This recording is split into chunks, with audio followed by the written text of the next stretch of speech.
Welcome, everyone, to the Paladins Premier League Finals. There are 4 teams in attendance, but only one can hold the crown. My name is Latigress, joined by the wonderful Nick Pretty Hair Keo. How you doing? I'm doing great. I'm ready for this. I got goosebumps. That was a very, very hype video, and I'm ready. I've had a couple of weeks off of Paladins competitive, and I think this is going to be one of the best we've ever done. Oh, yes. That was my first time seeing that video in full, and that's one way to set the tone with everybody here to compete. And the 4 teams that we have, they are fighting for the right to hold the #1 spot within this split, but everybody is fighting for the right to attend DreamHack, our collaboration with HRX, happening this November 16th through 18th. You can buy your tickets now at highresexpo.com. And I believe those prices even have a little early bird special, so, maybe? I don't know. I've never had to buy a ticket. True.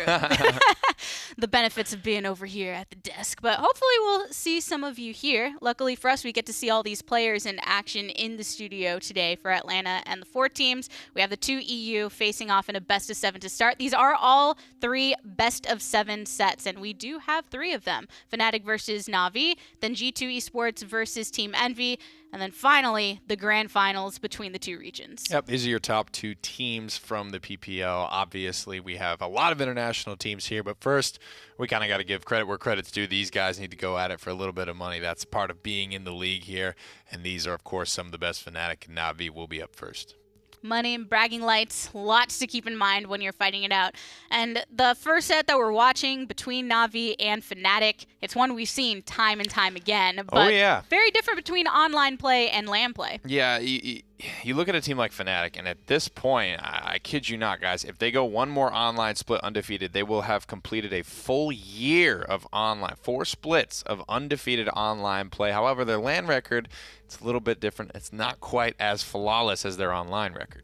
But I'm sure they would love to change that. Who wouldn't? And there's that point in time where, yes, they were able to grab the PPL finals last time around before going into the summer portion, the Masters LAN at the time, and maybe looking to do that here. But with a team like this that has been dominating the region in such a fashion, you don't want to just get that PPL title. You want to be able to bring that over into the rest of the schedule for the week. You want to go the distance here. This is a very experienced roster. You've got runner-ups, you've got world champions, you've got two younger fellows, pretty unproven.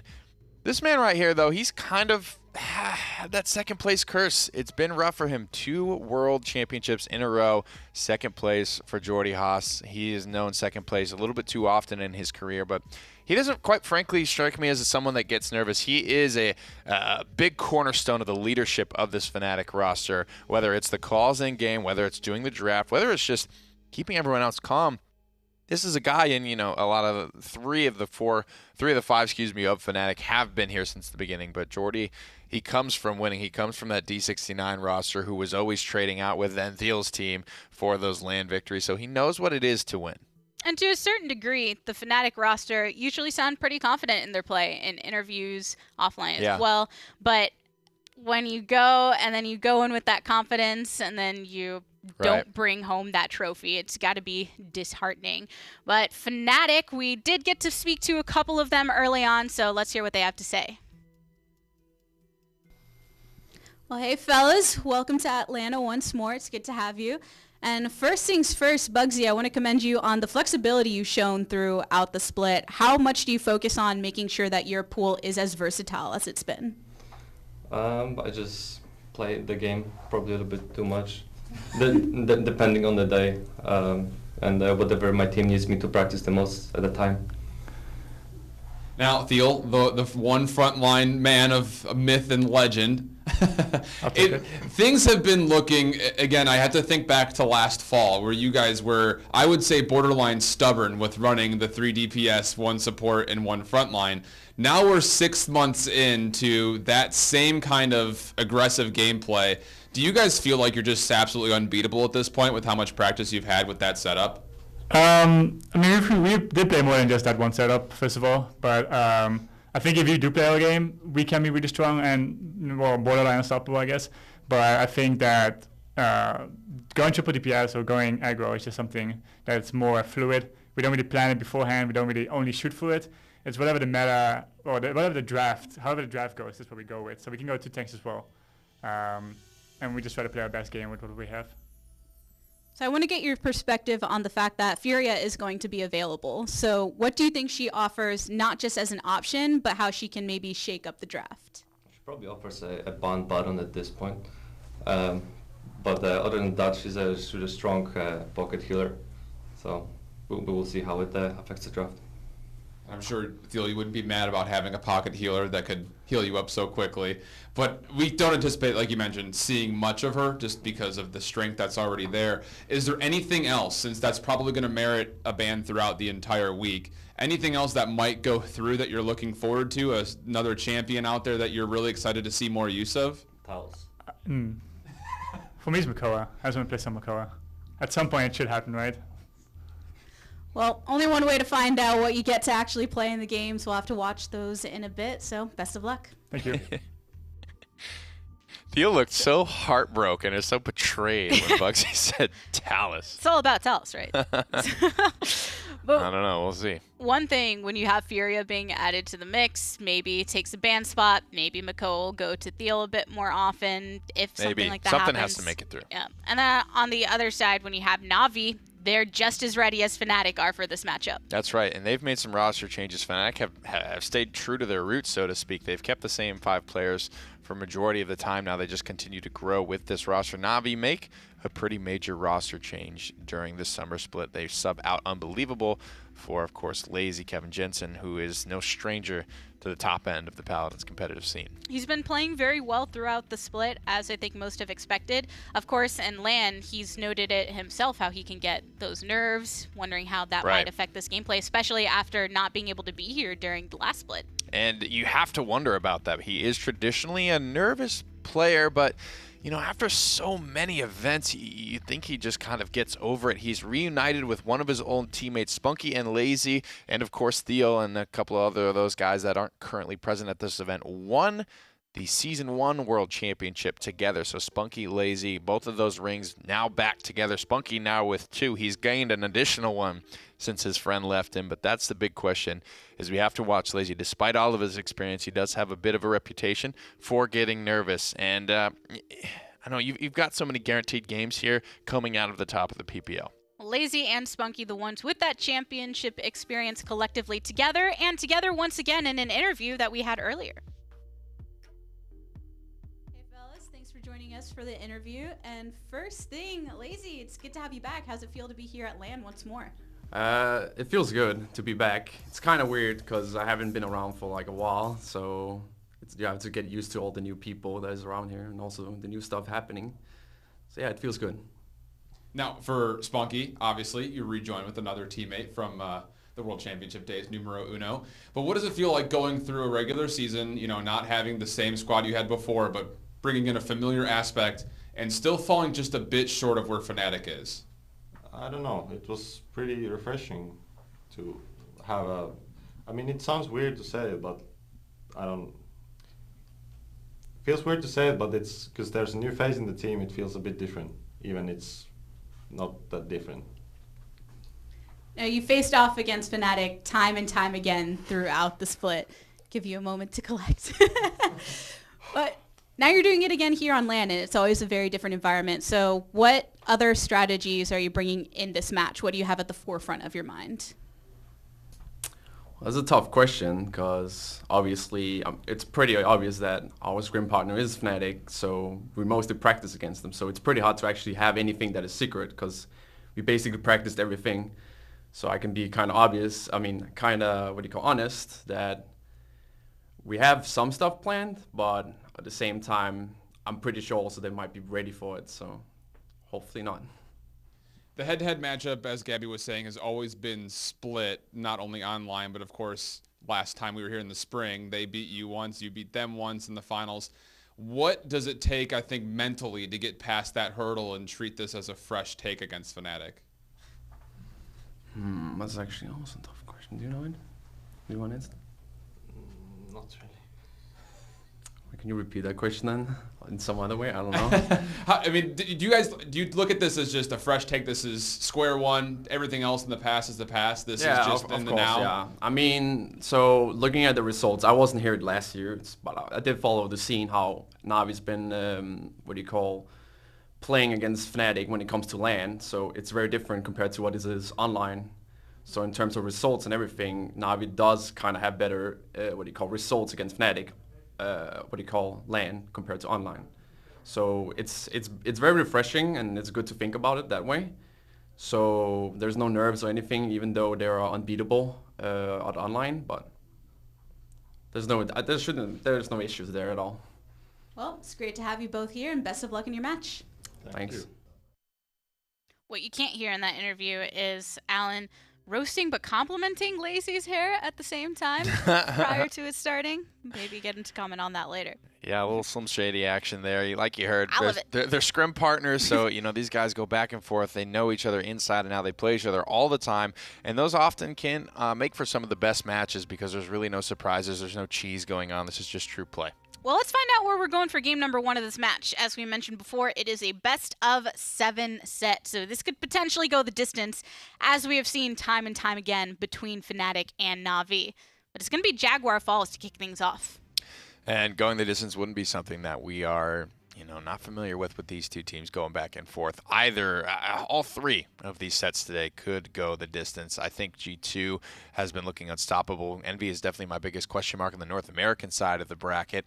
However, it's really, I feel, just the truest form of a coin flip here between Fnatic and Navi. The only thing that Navi could have going for them, but like they said, they've practiced just about everything against each other, is in the spring finals, there was Khan coming in, right? And whoever gave him the most time of the day, whoever spent the most time with the new champion, tends to get a leg up on the rest of the competition. However, the difference between Khan and Furia is that Khan was largely regarded to be weak, whereas Furia is unanimously decided to be strong. So I don't think Navi will have that inherent advantage of other teams sleeping on the new character. I feel like Furia is going to be more of a who gets freed up because she takes that spot on the ban block.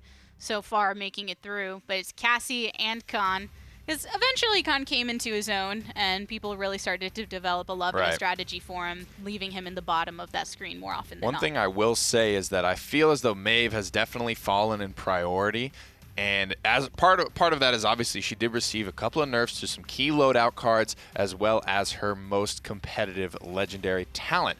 Now, with that being said, she is most likely the one that is going to be making it through these drafts, whereas in the spring finals and the Masters LAN, she was banned out or first picked almost all of the time. Fnatic and Navi with one ban each left, I assume Furia and Makoa will be off the board.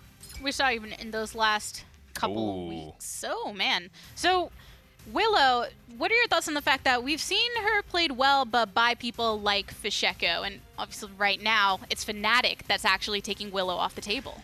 She's a relatively new thing, and it's something that I think Fnatic are banning because they want something else to sneak through. Now, Navi have a tough decision to make, and they go right back at it. They say, you know what, if Furia and Makoa are left on the board, if we ban one, then you get the other, right? So let's leave them both open, and we can take it. Drogos will be the first pick. Blasters are a hot commodity on this map. Bomb King, Drogos, Willow, you can see they're all in high priority here on Jaguar Falls. So when you got a couple of them banned away, it kind of forces you to pick it up early. But Fnatic clearly had that in mind when they were the ones to first take Willow off of the table. At Navi, they lock in the Makoa, knowing that's a very strong pick for Thiel or any frontliner that prides himself as a frontliner, but also Genos. And they are still going to sit on the Genos. Genos definitely looking to be the comfort pick. He started to see, for whatever reason, there's really no changes to the character. In fact, he got slightly nerfed and then jumped in priority. So I really think it's just how these compositions are playing out. Genos will complement them a bit better, as well as Genos just feels good to play. It feels like you can contribute to the battlefield in a lot of ways, and we know both Jera and Spunky are hot fragging supports. When you have supports like that that have the ability to make those plays, not just be the passive healer and things like that, then it's just a strong pick to have on that team. And Spunky, whether it's Saris and stuff, has been able to make quite the impact. So Nara will be picked up as well. And now I have the question of whether we will see Maldamba or Furia. I wonder how Furia is going to shape up, if she's going to be an instant pick. She survived this long. Obviously, Fnatic, Navi have their support, right? So Fnatic are in no rush to take that. They're working on their front line, and they've got a great one. But Maldamba traditionally does synergize very well with both Inara and Fernando. We don't know if Maldamba or excuse me, Furia will be able to keep up with Maldama's throughput at this level of play, since this is the first time we are seeing the new champion, Furia, that she was not available for play during the online split. It's also, you kind of wonder exactly the thought process going into it. Is it because she's still fairly new, teams are wanting to take time? Is it because of the fact that they assumed enemy teams would be banning her away, that they weren't as worried about integrating her? Or just the fact that the comp that is presenting themselves at this time is not leaning itself in that direction? Xin is one that I'm slightly surprised to see. He was definitely up and down. He reigned over the draft in the spring split with he and Genos. That was a combination that you rarely saw let go together. However, it's definitely fallen off. I feel like people just get used to playing it, that sort of thing. That's one angle that Furia does have going for her. Yes, she is regarded to be extremely strong across the board, but she also has that element of surprise. She hasn't been around very long, so whoever's put the most time with the character is going to be able to reap that benefit of the fact that their opponents might just not know what to do with the overwhelming amount of pressure that she is able to put out on the field, and we will see her locked in. A Grok being hovered as well, and it's going to be locked in. Okay, so why do you think they went with the Furia and Grok composition for Fnatic? Well, Grok does a great amount of damage from the support role, and with guaranteed targets to bounce off of, like the barrack turrets, you have to say, well, that's a fine pick right there. And he is going to be able to do some kind of interesting combinations as well. The ultimate from Grok giving a ton of movement speed. That in combination with Furia's ultimate giving movement speed could make for a very, very fast, very, very lethal Fnatic lineup. So double supports on both sides. This is your lock-in. Which draft are you preferring? Man, you got to go tried and true here with Navi. They have the Genos Xin. They have the Makoa as well. I'm just very curious to get in game and see Furia because I don't have any opinions. My sample size is 0 for this character. It's easy to get excited about the new champions when they show their face for the first time, but Navi is that case of, well, this has worked in the past, so let's go ahead and run this back again.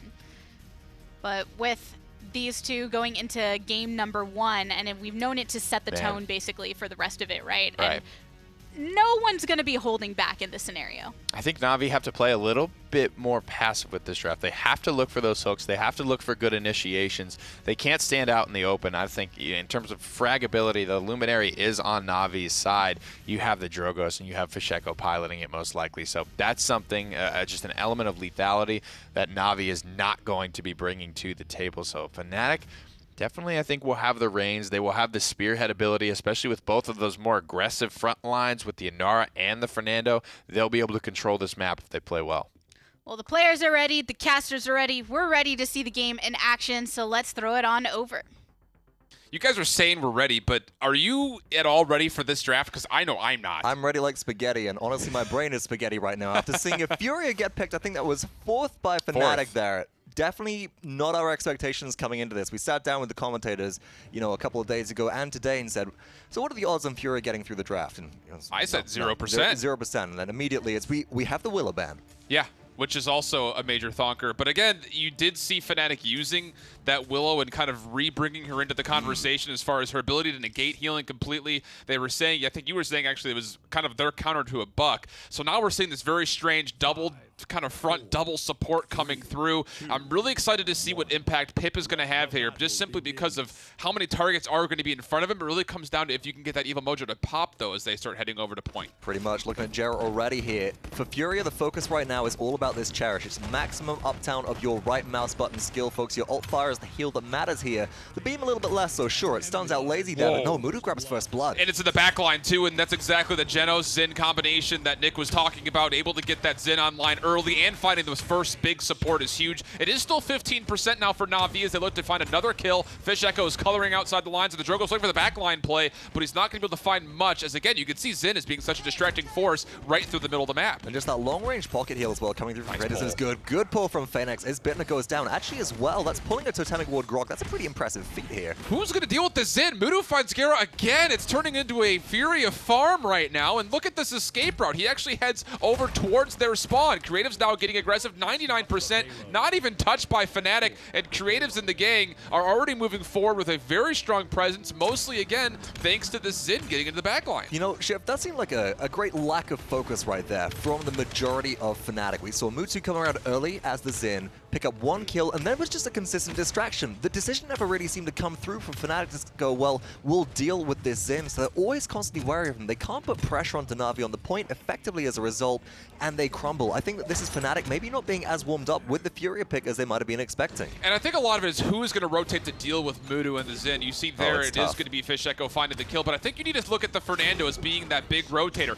Now Bittner finding a staggered kill this time onto Phoenix. Theo looking to get in the back line, but he's a little bit low, has to back up. Thankfully he's got that last stand as well as a nice heal from Grok standing right outside that totem. And that's the combination that we're going to be looking for throughout the most of the objective play is can Fernando get that shield up right in front of the Grok totem? That's a lot of extra healing that he's going to need. Meanwhile, though, look at Lazy's positioning throughout all the fight. We saw Fnatic push one side with Thiel. You got that Fernando out there, you got some work going on, and then Lazy rotates around in the opposite direction, starts distracting, draws everybody back. This allows Navi to be able to regroup and shift. I'm looking at ultimates right now. It's 4 to pretty much 4 on the table right now, and if Fnatic do want to engage with maybe a Rings of Wrath, they can do, and just get that Fury out and then really re-engage. But Navi have the opportunity with 5 now to try and push this through. I'm looking at the Evil Mojo. Yeah, I was like the Evil Mojo might be the first thing to really cap us off, unless there could be a guillotine onto a big target. Mutu's actually going to use the world to get into the backline again. There is a trade up front. Lazy able to find Bugsy for his life, and now again, look at Mutu just focusing down the support and then rolling right back out again. A nice pull onto Thiel.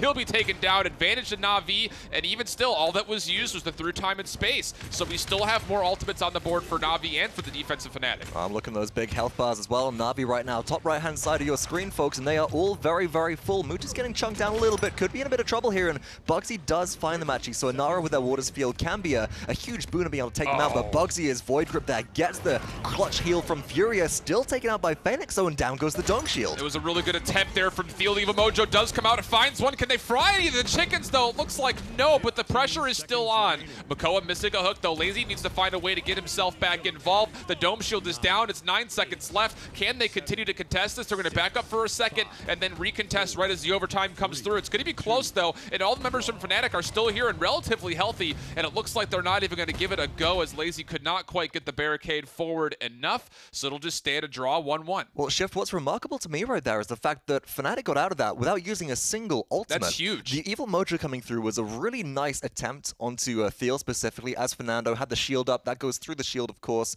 takes all that down, but they disengage so rapidly they're able to come back out of the Evil Mojo and pop straight back into the fight. And now looking at this round 2, Fnatic obviously has the advantage here. They got all 5 ultimates stacked up and ready, and especially able to kind of boost everybody up with Furia. I'm expecting a fast roll from Navi.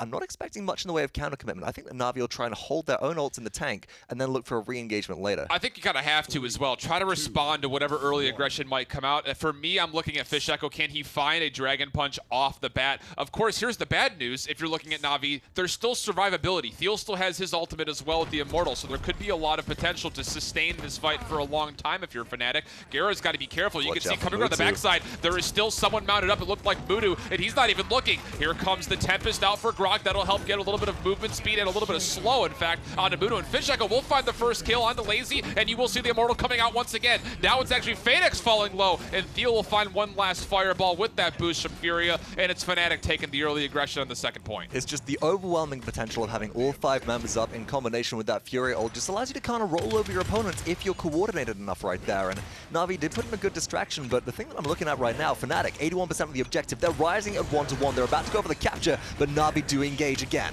Yeah, Fish has got a really nice spot here to put a lot of burst potential. You can see how spread out Navi is as they're trying to commit, but where's the help for Fish? He goes down relatively quickly. Guillotine coming up from Mutu will help take down Bittner, and now the overtime is fading away. Thiel's going to give it a go, but there's just not enough members alive. Furia will use her wings to kind of soar out towards the open abyss, and now it's been a retake for Navi. And this is what I was really looking at as well. Let's just take a quick look at the itemization here as well, folks. 99% to Fnatic, 51% are rising to Navi, but Navi were able to get some mid-round buys coming on there. They're starting to get a bit of Rejuvenate coming through, as well as the Cauterize too. That's helping to shut down Furia here, but Fnatic are looking for an opportunity to re-engage, stop from their Tranks. Oh, immediately Fish Echo goes down to Evil Mojo. Almost found Bittner with that too, but he was able to put the Ghost Walk down. Fury is actually going to find the kill onto Creative, so a little support on support crime there. 93%. The team in blue, Fnatic, will get there back in time.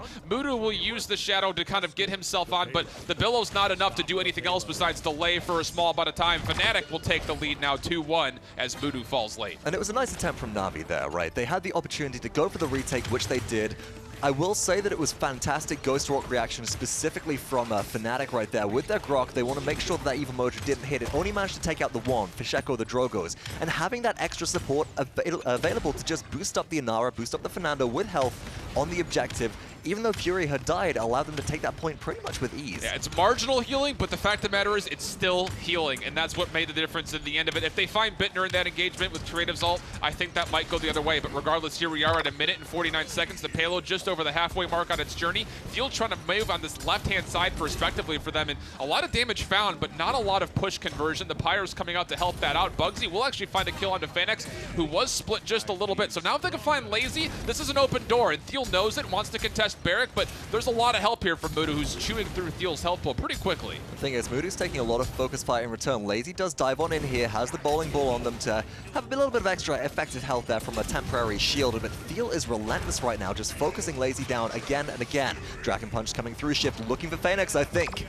But nice reach focus. He was looking for Phoenix, but the shell spin got him away through time and space, coming right through the middle, but it'll thread just nothing but a needle, as Spunky will eventually clean up 2 in the back end of it, so a little bit of a 2-on-2 trade. We're left with 3-on-3 action, but again, with no frontliners really here, it's going to be really difficult, I think, for Navi to contest this, but a barricade from the back end is actually a very interesting spot to keep this defense here, as again, Navi's got that respawn proximity, which is so huge at this part of the map. I think if Navi want to hold on, no, Creatives goes down. I was going to say they might have to use the Evil Mojo here. They do have the respawns coming through in just enough time. Down goes the Waters field, but everything is blocked out right now by a Dome Shield. Navi do not want to give another inch, but there's still 33 seconds to go, Shift, on this push. Man, I get the call for the Dome Shield there. I'm just wondering if it was 100% necessary. I think they probably could have held it without, because now it's just another little bit of a backup regroup for Fnatic. Give it one more go, and Mudu actually falling low, but a really nice burst heal again from the healing flask of Pip. So that will get him back to full HP, and now Thiel's the one who's in trouble. He'll just sprint away.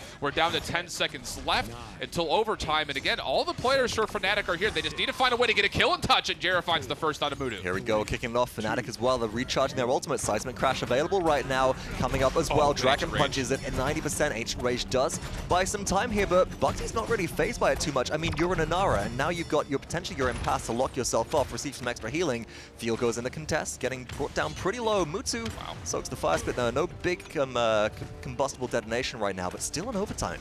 Lazy was very low, but again, the bowling ball able to give him that shield, and then immediately right afterwards, he's getting burst healed up by the Pip, and as well as the sustain from Geno. So it's still a 4-on-5 as Gara does fall after Bugs. He does, so now it's actually down to a 4-on-2.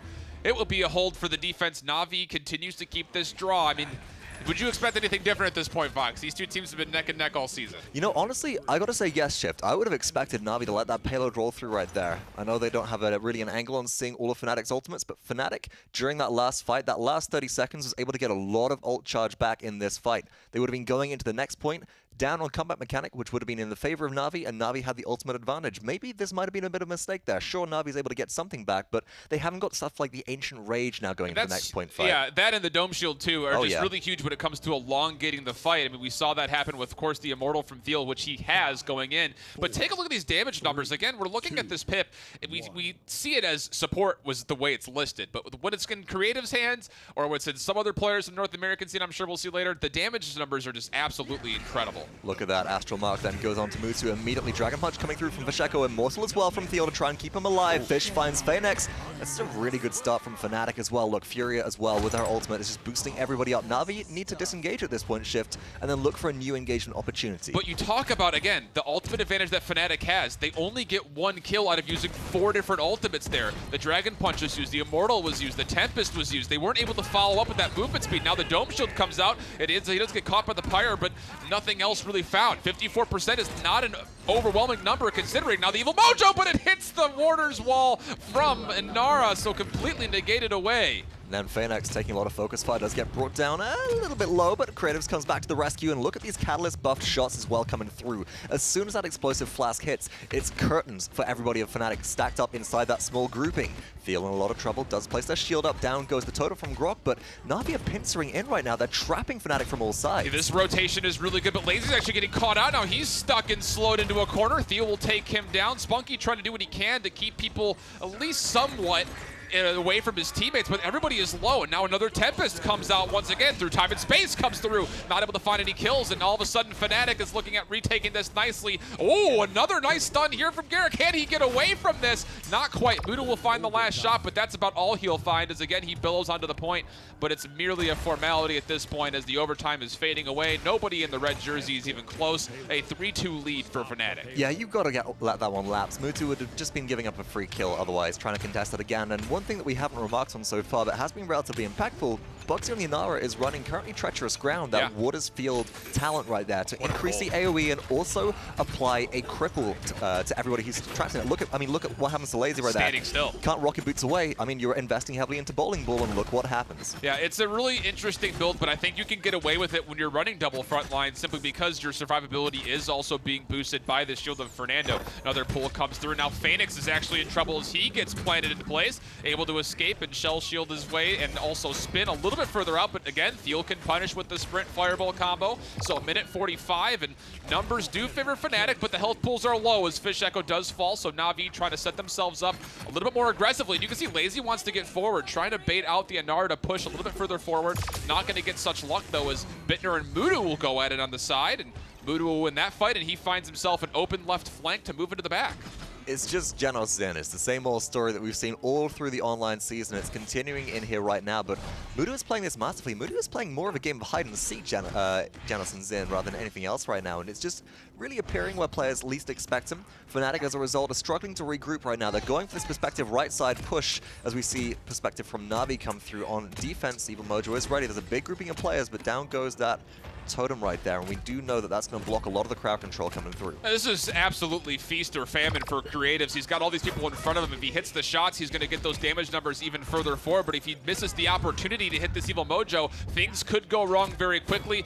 Not even going to get the chance, though, as Fnatic. He's still holding on to it. This high ground is just so powerful. Mudu was able to get a reflect back on the counter to get one kill, and then a double onto Garrett. Can he find possibly the triple? He's in Billow at the moment, but he's got Theo relatively low. Does he take the stance and go for the guillotine? Looks like no. Not needed. 30 seconds left, and look how forward this defense is. There is so much more space that Fnatic has to push. Everyone has their ultimates, so you can't imagine this would be the time or the place that anyone would be using ults. It's a really tricky one because Fnatic can technically take a win off of this, but the amount of momentum shift that they have to really gain from a push here is incredible. But Fnatic do have some critical ultimates here, and they're actually re-engaging, and they're engaging with the Tempest. The seismic crash comes through. Furia still has her ultimate, but Drogo's very low. Theos picks up a double kill already, though. This is the thing, though. Navi still has a couple of ultimates if they need them. Yes, they win this fight, but we're in overtime, and this payload has so far to go. So even though Navi almost got completely wiped off the floor, Respawn's they already still back. get to respawn. So is it really worth? I guess we'll find out as Fnatic keeps pushing forward. They do have an Immortal. They still have Furia as well as a Dragon Punch that they could convert with if they do get the opportunity.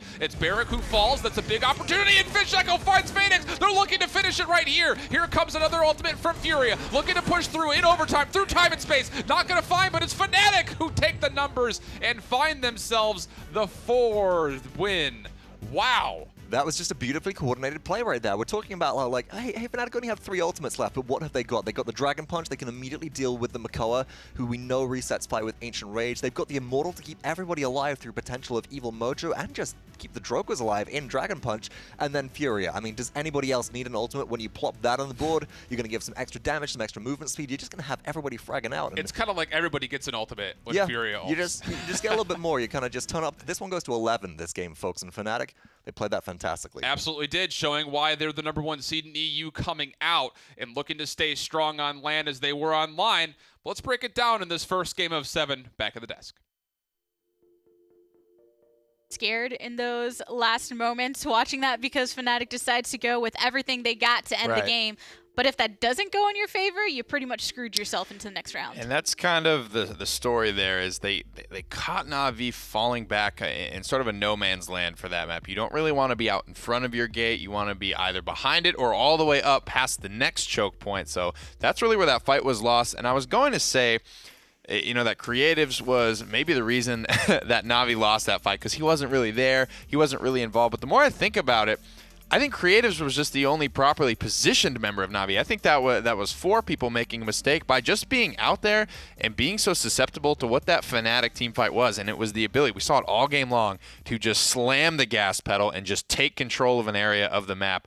Navi were just sitting ducks. So now with Fnatic, we finally got to see Furia. Yeah. What do you think in competitive play? I mean, Gara had a tough time. I think Mutu did a phenomenal job of Xin. Being able to get to the backline time and time again, it's not exactly a surprise at the 5th or the 6th time that it happens, but Mutu, such a patient player, he found so many opportunities to actually shut that pick down. And then Theo on the Nando, which does allow you to be aggressive. And in these moments on the push, actually choosing to really focus down fight, particularly on Lazy for a while, too. Yeah, that fight was very, very key. The Immortals were very, very good. They were always there to guarantee. I don't think we had a single Dragon Punch that was actually missed there because Theo was always there to make sure Fish Echo got in, got out alive, and kill his target in the process. There's one moment over on the side stairwell that leads into the enemy area, Sure. and it was Theo and Lazy going back and forth for quite a while, and then you hear the Dragon Punch wind up, and it was there to be able to finish off the work that really was a team effort. I think what you watch there, especially from the Furia, is how much pressure Gara was under and how much impact he was still able to have. He was still at the top of the healing charts despite being constantly hunted down by one of the most lethal flanks in the game. I think everyone had great moments on Fnatic. You know, you saw that wall that completely won Fnatic the fight, completely blocked the Evil Mojo that would have otherwise probably hit 4 people. There was incredible stuff for everyone. And even Tenor on the Grok, you know, it wasn't very sexy, but someone's got to do it. The CC immune totem, it's not that fun. You hit your shock pulses, you do your thing. He put in, I think, 88,000 healing the last time we checked in, so he was not far off of these main supports. Tenor brought a lot to the table, but again, it's not the traditional role that we're used to seeing Tenor fill. But maybe that's the difference for Fnatic. Maybe that's what they have to do. They have to bring a little bit of a different spin onto it. Even with the way the draft went, we note them for the triple DPS, but they can obviously, as they displayed here and in games past, they can use other compositions too, right? But I think the fact that in game number 1... Is that Powtech? Hang on. Is that Powtech in the background with all of Fnatic's coaches' stuff on? Oh, lordy. And Tenor's jacket? Yes. Oh, man. You know, I can't blame him because I've literally done that myself. And when I don't have to cast, I'll go put on, like, gear and just, like, hold a notebook behind teams. But oh, yeah. I was going to say, I was like, boy, their new coach looks a lot like Powtech. Well, it's just the angle because always wearing hats, you just see yeah, and overhead then the more I in saw the him, I was booth. like, there's no way that's not Powtech at this point. Pretty funny stuff. And I will say, a lot of the gear from a lot of these teams is pretty comfortable. Oh, I know. So. I like that Navi hat that Spunky was yeah, rocking. I hadn't seen that one yet. Sick. Bright Marsh, that's where we're going to next. And still very congested map. Some of the things that work on Jaguar Falls can work here as well. Everything, basically. I think Bright Marsh is everything that could work on Jaguar Falls and then some.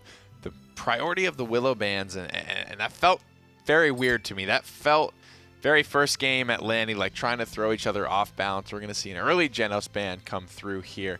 And I want to continue to watch. I don't know if Willow will be as highly prioritized on this map. There is that. You only saw Fish really get there once, but there is that little element of the high ground where if Willow is allowed to sit there uncontested, she can be an absolute nightmare. But I don't know if we'll see that this time around. Khan banned away as well. So choosing to take away the Genos then, do you think Navi might be going for a Fury themselves, may bring out the Saris? You know, I think with so many priority bans potentially here, they go with something that's pretty solid, probably because they have an idea of what they want to go for, and that doesn't include Genos. So it's able to take something solid away from Fnatic that we don't have any plans on taking, and it's also something that you really don't want to let slide to Fnatic if you don't have to. The Willow will be banned out yet again. And I gotta say, I am quite surprised by that. Banned by Fnatic game 1, banned by Navi game 2. And even though we've seen those great moments with Willow as of late, I think we were all in that boat of, okay, a couple players have brought her back. No one was really in the conversation saying, Willow, she's the new top thing that everybody's got to bring. Granted, just a couple of weeks ago, Navi did get essentially pentakilled by Fisheco's Willow on Brightmar, so maybe a little bit of a sore spot for them. Potentially. Fnatic mulling over their last ban. Fury and Makoa still available on the board. Didn't see any Maeve at all. They're going to do, I think, what Navi did last time, and instead of banning one and letting their opponents get one, they're just going to leave both open, and so they can get one. Nando is one of those picks that a lot have really enjoyed, especially because of his ability to get into the backline and such. Navi take Drogoz first this time. And with no Immortal on the board, because Fernando is banned out, he becomes that much more dangerous. There's nothing to stop you, but the way Fnatic used it, obviously Immortal can also be used to guarantee a Dragon Punch. So it's a bit of a, two-edged sword there. Fnatic will have the opportunity to take both Makoa and Fury if they so wish. And with Genos banned out, you have to imagine that that is at the top of the list or damn near it. Thiel said in the interview he's hoping to play more Makoa. Time to shine, baby. Yeah. Time to shine. And you often see this with Fnatic. If Makoa is up by the time it's their pick, they usually take it pretty early because it opens it up to, if they want to go that triple DPS, there's Thiel is just so reliable in every composition that they bring to the table, and on a pick like Makoa gives that extra little spunk. Banned in game 1, picked in game 2. We will see the Cassie come out. A pretty high priority pick. A lot of people can play this and have played this on both Fnatic and Navi. So that's what you want to look at. When you look at those picks, like what I'm calling the Cassie and the Drogoz, it's like those aren't perma-ban picks. Those aren't perma-first picks. But I think just because of the players in this set, that's why you're seeing those two as highly prioritized as they are. Because, again, Drogoz he's been there. Sure, he has been in the draft for sure. First pick, not really. And with just being nerfed, sort of like Genos, it's feeling a little flavor of the month to me. People sort of rediscovering, wow, look how strong this character is. Inara and Furia locked in for Navi, so they're the ones piloting this new pick this time. And between Jera and Spunky, both of them are such notable supports that I'm very curious to see how Spunky navigates this. So what does that leave for Jordy? It looks like it will be the Maldamba currently being hovered in the Maeve. That was a massive question mark for me as well. Don't see it picked or banned. She was nerfed a little bit, right? But I don't think she was nerfed into non-existence as she has been before. The question here with does the Furia synergize as well with the Inara? I think it definitely does. If you can get that big upfront juicy Earthen Guard heal with the amp, then you've got Buck on top of it all, who we didn't get to see last game either.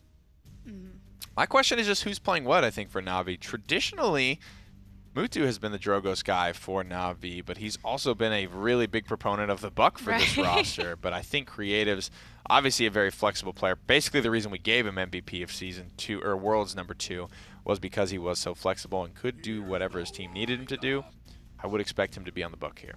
I would expect the same. Drogoz is one of those picks where, yes, all of these players are so good that they can play a lot of things, but really on your team, when you lock in something like that, it usually goes to one consistent player. Man. So, and then Leon for Phoenix. This should be a pretty good round out, and especially if you bring something like the Cherish talent over, it could be a nice way to ensure that healing. But what do you think of Fnatic locking in Ruckus last? The Ruckus, it's not common, but I think I like it here, to be quite honest with you. I think it's the only thing that Fnatic could have picked up that's not easy to engage on. They have something for everything. It feels like an answer. The only thing is that Leon has the ability to have the innate cauterize with her talent and then pick up the Wrecker as well, which is very, very good against Ruckus. Well, Fnatic took the win in game #1. Let's see if they can do the same in game #2.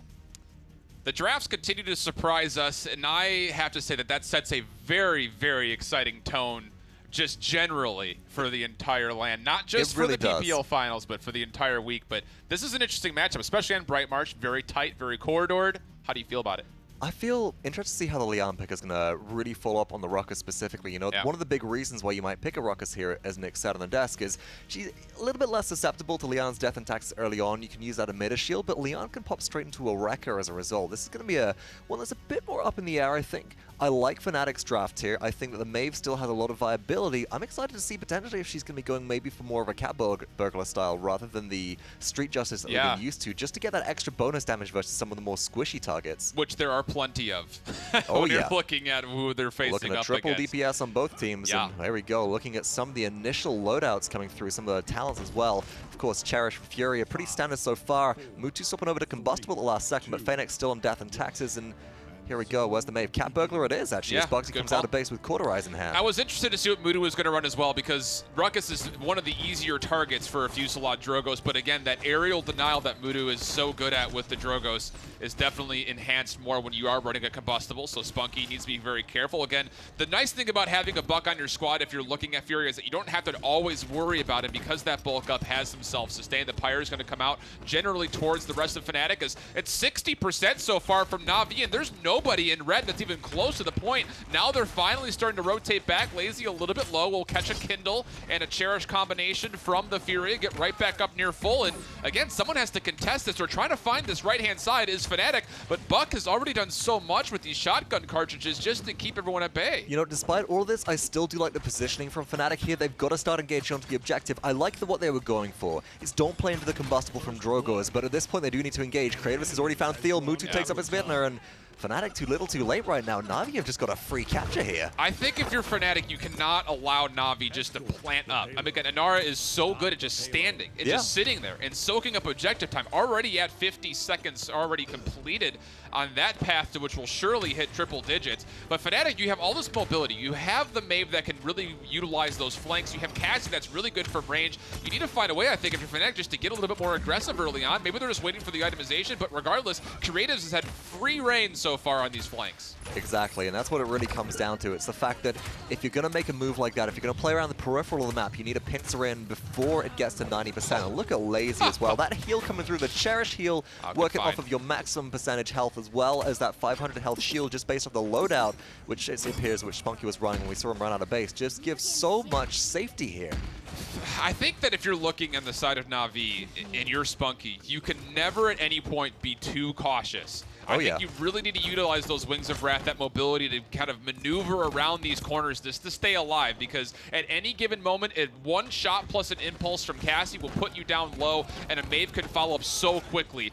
This is going well for Navi, but Spunky needs to be very, very careful. And you can see, look how he's positioning. He's putting himself in between two walls at every single point in time just to make sure he's not going to get flanked, able to try to find out where this Maeve is. Bugsy does fall right afterwards, and he can refocus himself. Again, there's that Wings movement, just keeping his distance, making sure his frontliners stay safe, and then he's staying out of hook range. A really good play so far from Spunky. And we're seeing Spunky play a little bit more like a Genos right here, but the critical thing between Fury and Genos is that Genos can stay safe, heal through walls. Fury has to make line of sight. You've got to be a little bit more aggressive and therefore careful with your positioning right now. And so far we are seeing Spunky execute that quite well. 5 ults to 5 shift, 45 seconds on the clock right now. Navi can use this opportunity to engage, and as Creatives finds Bugsy, this could be an opening. Is Bittner about to get taken out in the backline as well, and that's a double kill for Creatives. Hello, Bittner, where were you going in that instance? Now it's a 5-on-3 on the point. You can see Lazy wants to get aggressive. Buck's coming out from behind. They find 2 more, and it's just Maeve respawning back in. It's a full kill, and Spunky finds 3.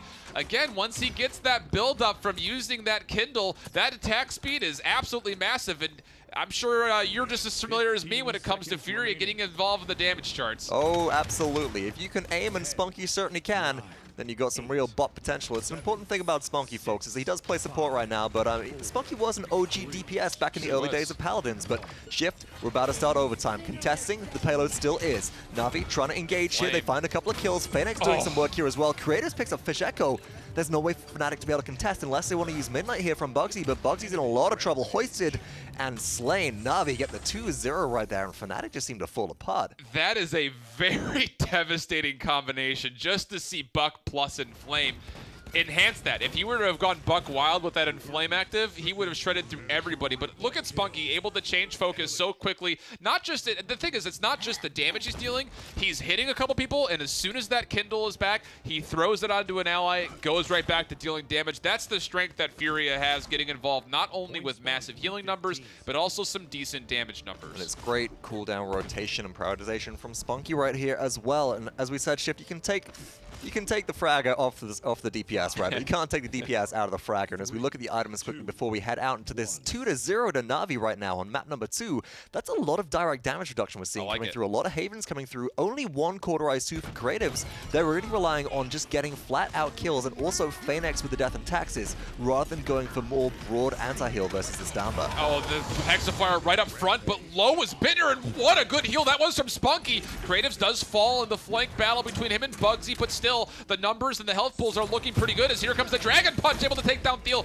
Muda will change his life out for it, but Lazy is still getting this capture percentage, and when you have that 2-point lead, I think that this is a very smart play. Get onto the point early, make sure that that capture boost that Fnatic would have does not get involved early. You want to try to keep that contest open. Now almost at 70%, and Bittner's low again.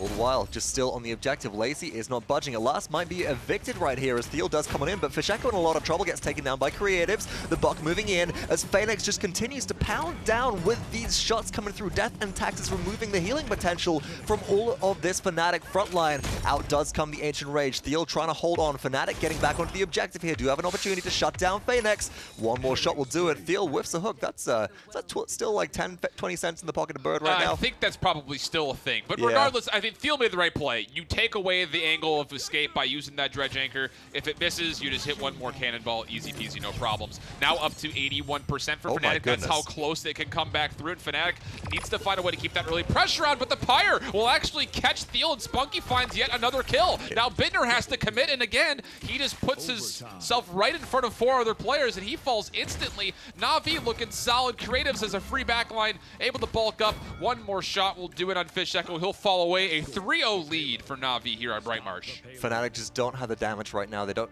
in combination with the lack of items late game coming through to deal with this Fury healing coming out to make themselves equal to Navi's anti-heal early on thanks to Death and Taxes. Maybe if they manage to make a defense here or get a mid-round buy for Cauterized 3, they can sort of try and hold on, but as the payload push continues, as that Pyre goes out and gets stuns, as Mutu evaporates is Bittner. This looks like it's only going one way so far, Shift. It's just really good peel from Spunky. He's able to find, after Mutu gets pulled away twice, he gets a heal, and then again, that Pyre strike comes through and finds just a mini stun, enough to let him get away. It's just absolutely brilliant. I want to see Spunky play Ra in Smite one day. I just want to put him on the bird right there. Put him on that god. I want to see if Spunky can pull the same kind of things we're seeing with Fury right now, but a minute and 40 seconds Shift left to go. 3-0 to Navi. What a contrast to that first game, and Midnight does come out from A. Fnatic are trying to make a stand. Oh, and that's also a good Dread Serpent coming out behind it, but where are the kills? They find Phoenix, and finally they're able to take down Mutu. Looking for Creatives, he's peeled out, didn't realize how far from his frontliners he was. So this is the Fnatic that we need to see. Those combinations are great. Just at Midnight, with literally anything else, can completely change the tide of the fights.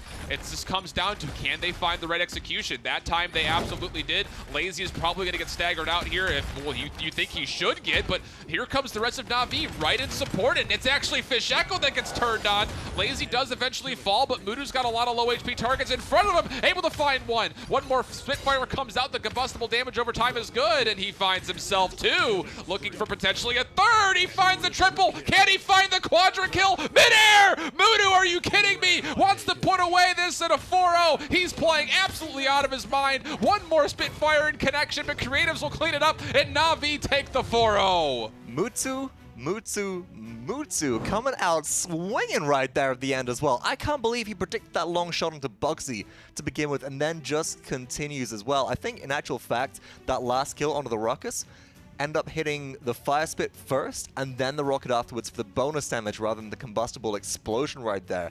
This is Drogo's precision coming through. You know, we knew the Drogos was going to be strong in this LAN. A lot of people are still expecting Fusillade, but Combustible has started to be favored by a lot of these players, and Mutu's kind of peek and poke style is really being just blown up. Quite literally by that talent. It's, you know, the other thing about the Combustible is the fact that you can predict your second shot a lot better when that knockback happens. That's what we saw happening a lot to Bittner, who melted completely. Fnatic not looking like the same shades that they showed in game number 1. Game 2 goes Navi. What happens in game 3, Desk? I don't know. It's hard to say at this point when you see Navi just crash through and Mutu with the Kuku Quadra. That's always fun.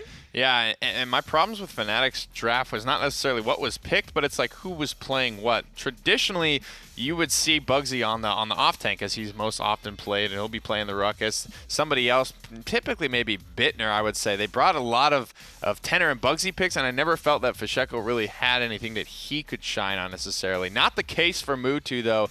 He gets on the Drogos, one of his strongest, and he pulls a ton of damage, a ton of kills, almost a 2 KD in that game, but no healing. I have to step that up. Yeah, man. You're slacking, dude. But that was really intense there in the end and what they needed to secure that. Overall, right off the bat, you had Lazy going with that Nara play and no one responding quick enough to the fact that he was rotating in that fashion. Mutu right now, when Mutu gets zoned in, he gets hella zoned in. I don't think there's any breaking of that concentration, as you could witness right there. Yeah, he's feeling pretty good about that performance. He brought this style of combustible back, which you could even see Fsheko pick up as well. A very veteran Drogos player adopting the style of another one. It says a lot, right? Combustible, obviously. Bringing that displacement, bringing a lot of confirmed damage, and especially on a map that has a lot of line of sight breaks like a Bright Marsh, seems to work out very well for Navi.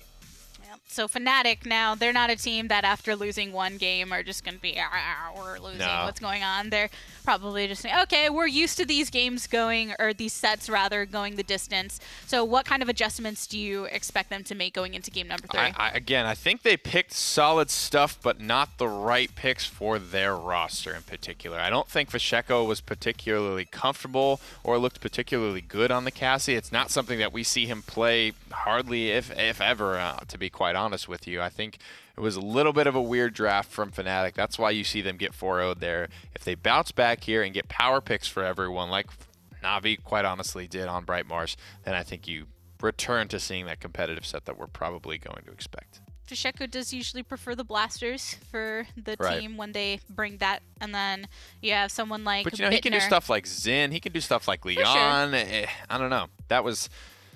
I don't love Cassie, I'll just be honest. It's not even close to Barrack, but I think she's a little overrated at times.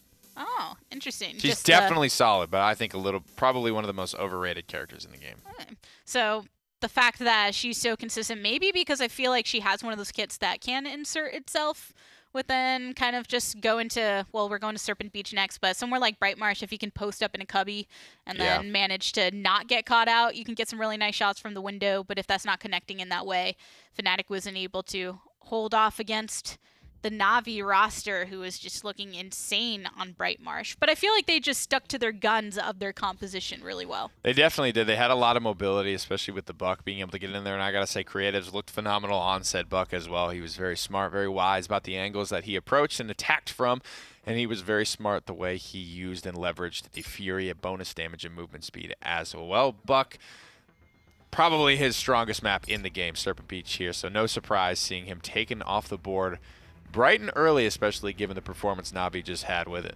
It was really cool to see with creatives on the Buck, you got to see the full force of the Furia ultimate, or as soon as he knew that was triggered because Wunky made it a point to be, then he just went off. No Buckwald or anything, just said, I have a little extra something to offer the enemy team. Yeah, you know, the time to kill balanced pretty evenly for Mr. Buck, so any sort of bonus damage one way or the other makes it that much easier for him, and you don't need to add insult to injury when you don't need to. Fnatic and Navi, both teams, I will say probably a little bit more for Navi, have been pretty disciplined about how they're using their ultimates, not throwing stuff on the pile of a fight that's already won. They're using exactly what they need when they need, nothing more and nothing less. Just back in game number 1, Jaguar Falls, after round number 1 when Fnatic clinched that defense, they went into the next round with lots of ultimates available because they narrowly got that, but they knew that they were going to and had more confidence moving on forward. So Drogo's game number 3, still first pick. So Fishy's getting this one. You got to go up, you got to go down at Serpent Beach, so he's a solid pick to be able to take. No Willow ban this time around, so do look out for that. Both of these teams, I will say, probably have the same likelihood of being able to run it. No one's run it quite as successfully as Fnatic, but obviously that comes with the caveat of they are undefeated, so no duh, nothing's looked as good as it has when it's under the orange and black banner. That's the hard part. A lot of those Willow performances, when they're in that vacuum of going against lower seeds within the region and really being able to display that skill, when you have a match like this, it could be the kind of thing that the enemy team could exploit, but it's Cassie and Furia, the next lock-ins for Fnatic. Getting good looks here. I like this draft much better from Fnatic. I think as you get Fishy on his power pick, and you can flesh the rest out. Tenor and Bugsy remain pretty flexible. Makoa Fernando is a strong frontline start for Navi, but it's nothing that I don't see Fnatic being able to deal with. The Bomb King is yet to be seen by either of these teams, so it's completely up in the air how that will perform here. He should do just fine. Jared, back on this Furia, even though Navi lost game number 1, you saw the way that Mutu, when he was on the Zen, was just focusing down early, getting some really quick kills on that enemy support, which allowed them to pull forward on that objective. So Navi probably going to be attempting to do some of the same to just stem that bleeding early. It's hard on this map, though. Map is a little bit bigger. The amount of diving that needs to happen is going to be bigger, and with no Genos to heal whatever flank or whatever champion it may be for Mutu through walls, it's going to make that job a lot more difficult to pull off. And Fnatic hit Navi yet again where they would have liked to have their flanker. Zen is available here, but they're going to go actually swap to the Willow here. Interesting. My goodness. So how do you think Fnatic, I guess when you have Fisheko's probably going to be on the Willow, and that means that you have to send the Drogos elsewhere. Yeah, it'll go to Bugsy most likely, and again, the most flexible player in Paladins. He's not going to have any problems playing this. He's a very, very old school Drogos player. It's something that's going to be just like hopping on a bike once again. Won't be difficult for him.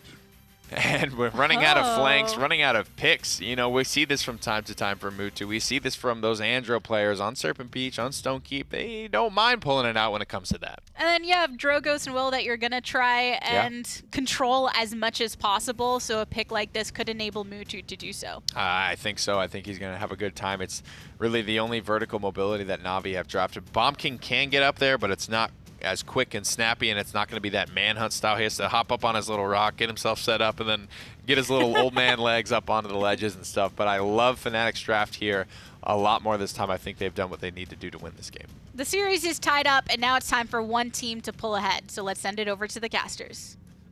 There is a lot riding on this Androxus gameplay. This is literally the last pick. It has to be the pick. You have to find a way to take Drogos out of the sky. You have to find a way to put Willow on. Do you think Mutu's up to the task? I think it's going to be really difficult, actually, just based on the fact that we've seen a lot of Nightshade Willow during that the PPL online season. And just because of that, the amount of burst turnaround that you have from maybe a Fuselaar Drogos or a Combustible Drogos, and then the Nightshade 800 damage on top of that from Willow, easily confirmable damage, easily confirmable burst, probably going to be able to hit that Androxus in midair quite consistently if you are a high-level player, as these are, and we're going to have to see how this Androxus is going to respond. Maybe it's going to be some more of that Godslayer style, maybe we'll see some more heads will roll. Pretty standard talents coming out so far, and as well, Fish Echo looks like they are running Nightshade there. Yeah. So, and the heads will roll for Mutu as well, so let's see if the Netherrealm Snapper of all things Androxus can come back, and yeah, interesting build. No self-healing, a lot of elusive, a lot more movement. A lot of speed. trust. There's a lot of trust in this build. Especially as you're running that with a Maldamba, right? You've got to maintain line of sight a lot, and Mutu looks like he's going up and over right now, putting some pressure on towards Bugsy. Fish Echo takes a couple of shots, but a little bit too far away to deal a ton of damage right now is Bittner. Takes a bit of poke, bit of trade. Needs to be really careful. He needs to be really, really careful. You can see what he's doing, though. This is actually a really brilliant showcase of how Androxus should be played. Into the face of a Drogos and Will, you need to be able to push and zone them away. They're not going to want to take a fight against an Androxus, although Thiel does win something out in the front line, so there is no Makoa on the table, but Creative's able to help out with the Androxus from Mutu, able to find a return. So it is 4-on-4, but this is Mutu in the back line again, not doing it on the Zen this time. It's the Androxus, 57 now up to 60+% for Navi. The team in blue Fnatic need to find a way to come through, and you can see just lazy position here is actually keeping Fish Echo off this high ground. That's exactly what you want, but Bugs is able to find a kill onto Creatives. It's coming down to what can Mutu do in the back line. Got to be so careful now, Mutu, as well, because Mutu's playing from long to, sort of mid to long range right now. Needs to be very careful with measuring the shots, making sure that weapon inaccuracy, that bloom that comes up the faster you fire, doesn't negatively impact your ability to land consistent damage just like that. If Mutu slowed down the fire rate, might be able to land a couple more of those shots coming through, but finds Jarrett in the backline, looks for the kill. And again, pacing the shots a little bit more might benefit Mutu better. Does end up finding the kill. Jarrett doesn't even get that. And all of a sudden, this is Willow up in the air. Fish Echo finding some damage from above. Double kill to them. This looks like it's going to be all Fnatic. when Mudu is not up, you're going to see this play from Fish Echo every single time because no one else is going to be able to respond to him. And Droxus falls, easy call to go into the Fae Flight and get that extra damage for free from up top. No one can touch you. Really smart play from Fish Echo. He was impressive and online when he was playing Willow. He's showing the same shades here, whether it be Nightshade or something different. He's looking really controlled. And again, you mentioned it, Mudu does not look like himself so far in this Androxus, missing a lot of those quick fire shots. I can't tell if this is Mudu feeling nervous or if this is Mudu just really not measuring the fact that I'm too far away and I need to pace my shots a little bit more and not playing into the effective range. Landing a bit of poke onto Bugsy right now, trying to go for those RNG, almost headshots, I guess. But again, out comes the first, but Mudu blocks it with reversal. All the while, the payload has been pushing shift. It's 1 minute and 48 seconds left on the clock. It's already over halfway up this payload route. And it's still 5-on-5. Fnatic is struggling to keep themselves set up on anything besides just this high ground. Well, there's another fine kill from Fish Echo, able to take down Spunky. This is a big moment as Thiel has moved around the high ground on the right-hand side and taken down one as well. So now it's all Fnatic, 5 players down, and all it took was, again, that opening frag. They get up high at the same time. They use that height advantage, and that's exactly what you're going to want to see from these combinations. And they're keeping Navi in base right now. Up to the air goes Androxus. Mudu looking for some damage, but Fish Echo has already ended up using their Fae Flight. Fnatic defense successfully. I think that was just the wall coming through there. Impasse. Yeah. Yep. Inara coming into full effect, but here we go. Looking at a replay from Bugsy right now. That's a lot of damage on the creative. Is predicting with a fire spit where this Bomb King is going to be trying to escape to, and that's just a mark of a veteran Drogos player right there, knowing exactly how people will respond under pressure in that situation. I mean, I think Pretty Hair nailed it. The fact that Bugsy was the staple Drogos player in the days of young Paladins. And again, looks like he's just stepping right back on that bike again, not missing really any of those combinations. Look at that follow the scent right here as well. Yeah, that's, and again, I think that with this synergy, with his combustible, I think it makes a lot of sense. He's always been, for at least in my mind, in the forefront of making weird cards work, and then people say, you know what, yeah, that's a good idea. Well, look at what the impact is having on itemization, right? Fnatic haven't got a single cauterize right now. They've got the kinetics coming from Isbitness, Cassie on the impulse talent. They got full ascent from Bugsy. Fish Echo as well comes through. But here we go. Bugsy now is the one trying to go in. Just baits out with Dragon Punch, gets the Immortal out of it. This could be advantage to Fnatic right now as they're trying to re-engage. And the Accursed Arm is down, which is going to allow Fnatic to get onto that point a little bit more safely. And you can see Thiel is already there. Another big combustible coming through. The Nightshade is right here as well. Where is the Androxus? He needs to find a way to put some pressure down. Both Fish Echo and Bugsy are full, and finally Mudu finds a kill, but it's on a very awkward target of Thiel just sitting by the sundial, and he gets found for being out of position. Fish Echo punishes for 2, wants to find a third. It's Makoa low, has to be put into the Ancient Rage just to contest. It's 69% and now counting up to above 70. And look how fast Phoenix fell. It just doesn't matter. Even Phoenix trying to be healed up by this Maldamba right now cannot get any healing coming through if they step in a dead zone. Up to the high ground goes Mutu, but it just doesn't matter. Isbitness picked up a double. Kratos will answer back, but captured through to Fnatic, and they are looking fantastic. Shift.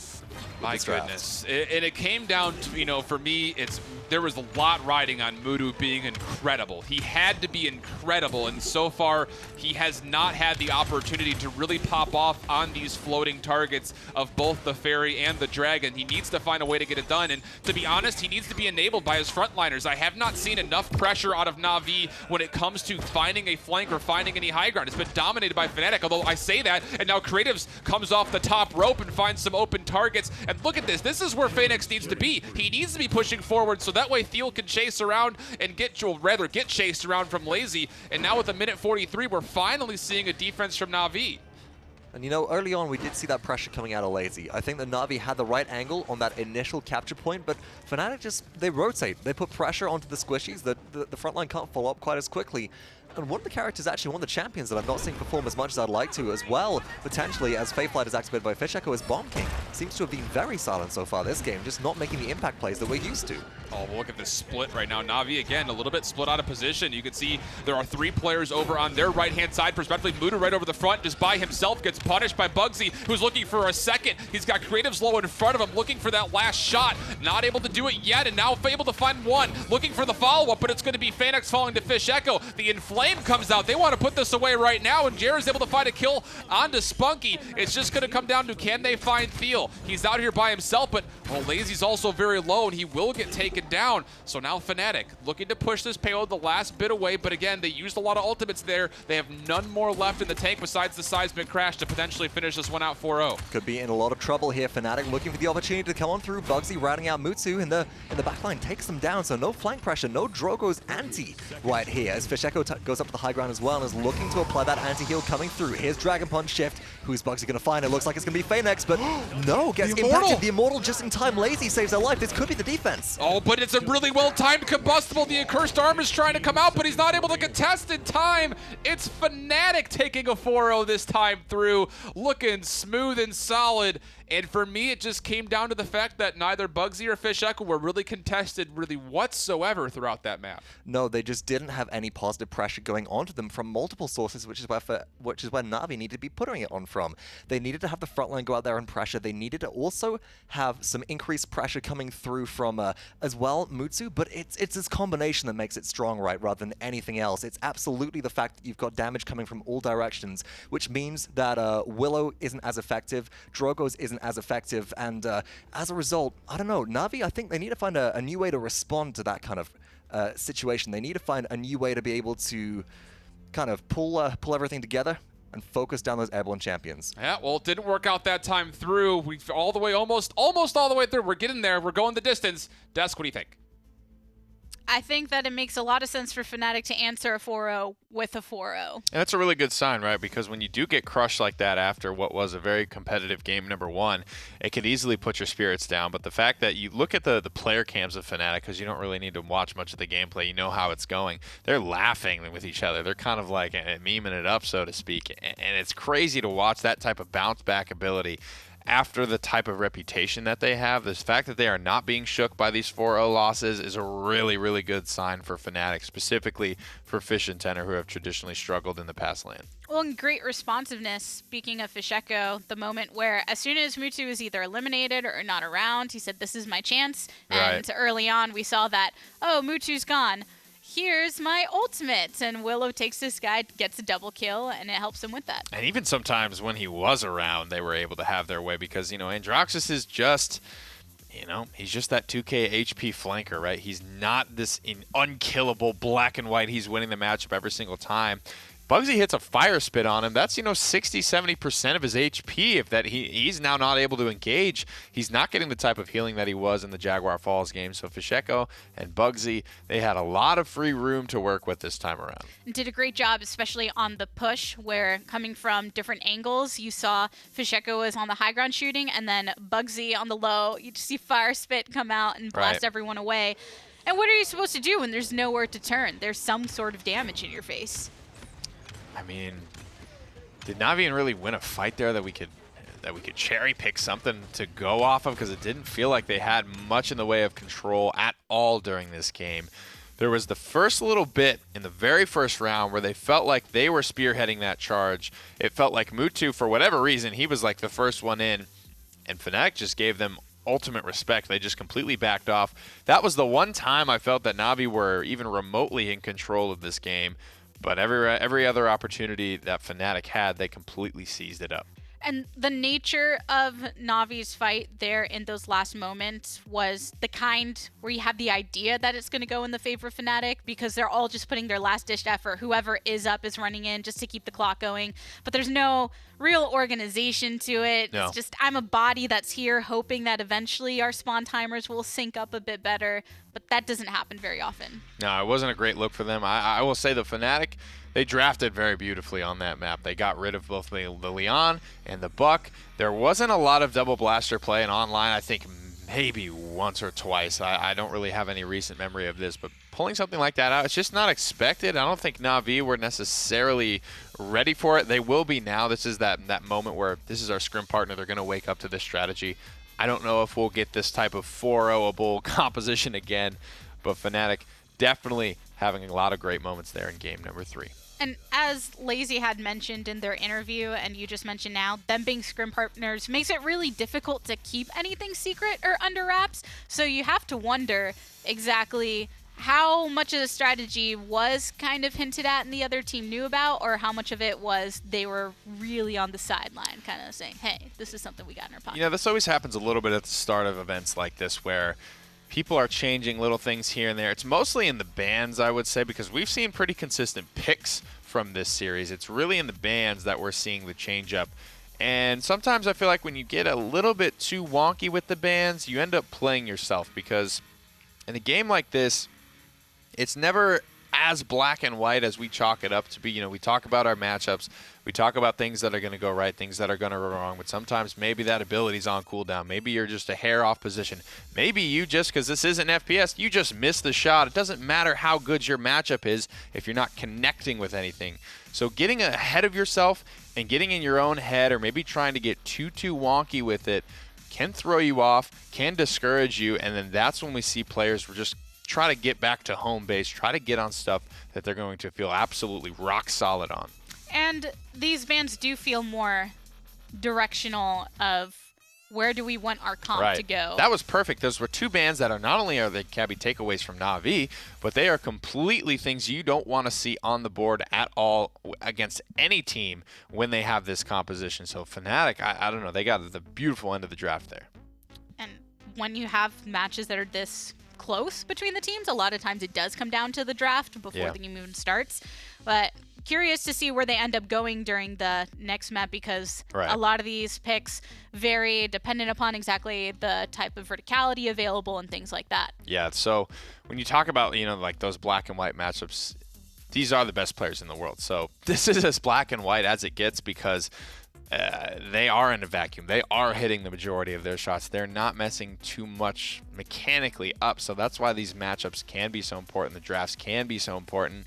But then every now and again, you see games like we just saw where one team completely blows the other out of the water, because everything hinges on what we like to call that execution threshold. And the execution threshold there for Navi was control over these blasters via the Androxus, but it just didn't quite shake out that way. So did you feel, I know Vox had made a couple of mentions of Mutu's play there, not connecting, or the pacing of his shots. What were your thoughts on how he executed? He's going to go ham. I don't think it's fair to say, oh, well, Mutu didn't kill everyone, so we didn't win the game. I think Navi got a little bit outdrafted there, in the sense that they had all their eggs in one basket, right? It's just not a good look when you're saying, all right, this guy has to get up into the air and float around dodging rockets and, you know, wand explosions or whatever you want to call it, or we don't win this game. I would have liked to have been able to see and say that the front line, they had a great front line, and they prioritized that early. I would have liked to have said that our first and second picks were what was going to be responsible for carrying this game, not our last pick. I don't think that's the best way to go about your draft and conducting yourself. Yeah, that makes a lot of sense, because you're prioritizing those top ones for a reason. And there were also moments, particularly on the capture, when you're getting things like Ancient Rage taken out, not because you're trying to make a move for the point, but it's actually been forced out of you by the opponent, when the theme of the game so far has been a lot of reservation in using those ultimates in Game 1 and Game 2. A lot of holding on to things as long as possible. Yeah, I mean, Phoenix, the one Ancient Rage that we even really saw on screen, he got smoked. He was just running the whole time. He wasn't actually making much of an impact with it. It was tough to see, but Navi, they aren't a team that's easily shaken either. And we've seen this go both ways. The last time we saw these two at LAN, we saw them both, of course, in the PPL finals as well as the finals of the Masters event. That man right there is the only thing that's changed since then. So we'll see if he's able to bring anything new to the table. But he's been great. He was on the Nando last game, but before that, when he made his appearance on Inara on Bright Marsh, was doing exactly what your frontliner, what you want them to do. Yeah. But that veteranship that we've talked about with him, the fact that you can have such a high Paladins IQ and then apply that from any role is very important. But we are going to map number 4, which will be Split Stone Quarry. So a lot of the same, key attributes here. I think as you can compare Bright Marsh to Jaguar Falls, you can compare Split Stone Quarry to Serpent Beach. So it's going to be all of those same attributes, but amplified, I feel. There isn't that Bomb King getting set up in such a way to boink himself up onto the high ground. It's like, you need a thrust. You need something to get yourself up onto the high ground of this map. And just because as a proxy of that, Willow being one of the best in the business when it comes to shooting down, we see her taken off the board first. lots of cubbies on here too, where you can see some awkward fighting happening around Right. if you don't position yourself correctly. It adds these little mini choke points in a way too. And Willow, I mean, just to spitball an idea here, the more important healers are, and with Furia coming in and with healing being such a big topic of conversation, the one character that just curb stomps all of that conversation is Willow, so that could be a reason why we're seeing her prioritized so highly. I believe picked her ban in every game so far. And now it's back to the ban block. The majority have been bans, and then the one game where she made there, I think she was top of the damage charts throughout that actual game, but Navi and Fnatic waiting on that last ban to be locked in. Kind of has been really consistent with his position down there in the bottom, though. Yeah, he just tends to be that absolutely guaranteed kill with the overpower, and that's something, you know, no one really wants to deal with or has really bothered to develop strategies around. They just either full commit and let it happen or just ban the character out and don't deal with it at all. Big switch up here in the fact that Drogoz will be banned out, so Bomb King, the only blaster still on the board. Notably as well, no Eevee so far. And Genos not banned this time. First pick for Navi. So do you think that they're trying to set up for another one of the Genos in combination that didn't result in the victory in game number 1, but Mutu still was able to capitalize? You know, I don't know what they're trying to set up for, and that's the benefit of Genos, is because he can plug into just about damn near any composition, and it's going to work. It's going to provide you benefit. So it's such a flexible pick. It's so solid, and you guarantee that it's going to be worth taking away when it's all said and done. Cassie also still making her way through, and a little bit of a switch up of who was playing her, obviously because we had the Willow and the Drogoz through during the last game, but Barrick actually going as first pick here. And this just smells like 3 DPS to me. They want to get this out of the way early. They want to get their one front line that is going to, it synergizes well with the Genos, I think. Being able to shoot from distance with Tinkerin and benefit from your bonus damage, it's always a solid look.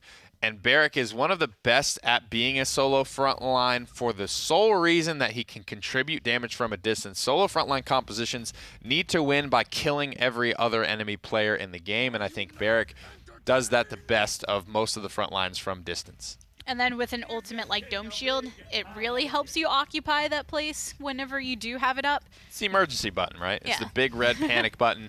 We need something. We need frontline now, and Barrick can give that to you on demand for 6 seconds, which is a solid thing. It's a nice almost dichotomy of the character, right? He doesn't really like to get in there and just spearhead a charge and get involved, but all that conversation is null and void as Fnatic have picked up a second frontliner now in the Inara.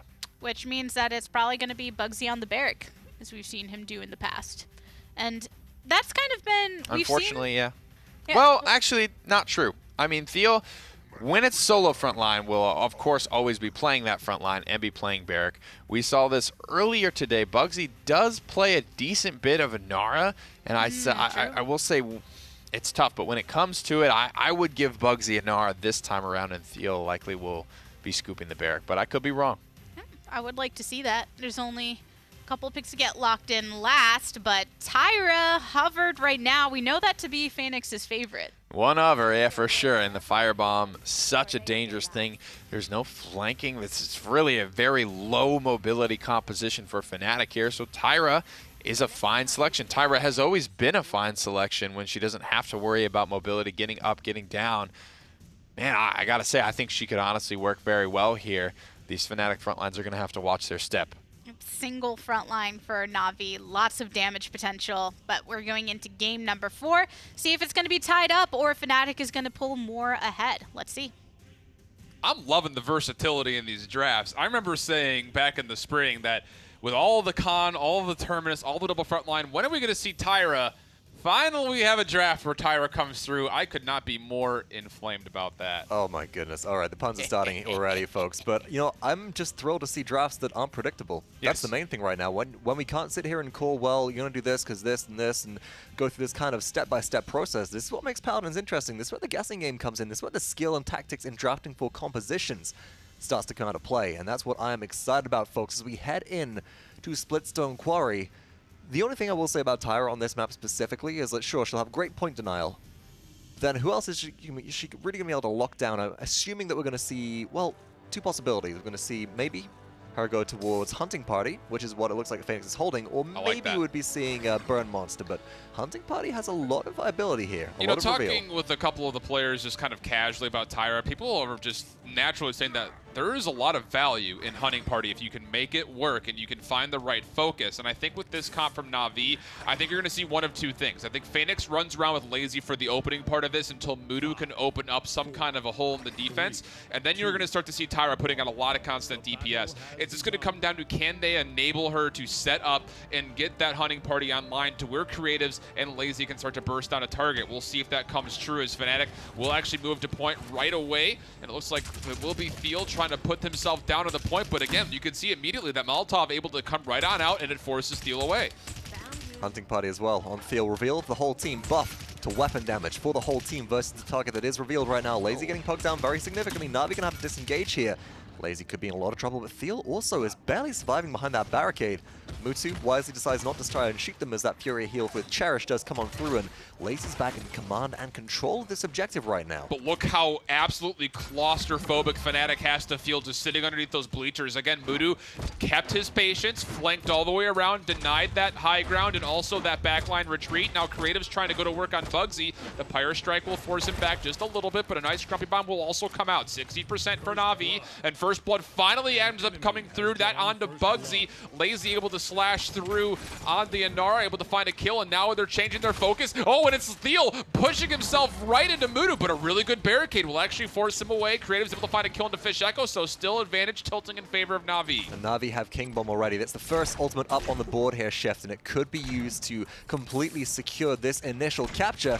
Creatives is holding respectively the left side angle right now. Damage from his bit, and it does come up onto the high ground, forcing Giannis away. There's the ultimate as well. Enlightenment is up and ready, but Creatives is just looking for an opportunity to bring some players down low and then maybe get in to finish them off. Well, the Enlightenment comes out, but not able to find anything. Lazy does drop away, so Navi, with that solo front line not being there, will have to force their way back and kind of recollect themselves. The third time in space is looking for a kill potential onto Thiel, but it just narrowly misses. Mutu's right above him, and now he finally knows it thanks to, again, that Hunting Party. Big net shot combination, but the Rocket Boots once again able to come through, bring him that shield. Lazy falls once again. No reanimate available at 99 to 99. No one can contest, and it looks like Fnatic is going to walk away with this one just by playing the war of attrition. Yeah, they had just more resources when it really mattered, and the fact that Mutu was unable to find that kill onto Lian. Lian also unable to take out Mutu, but all in all, Buck has less kill potential versus this double frontline composition of Fnatic than the Lian will have against any member of Navi. There are just more squishy health pools Shift, and already look at the space that Thiel's creating with Barrack right now, pushed up so far forwards.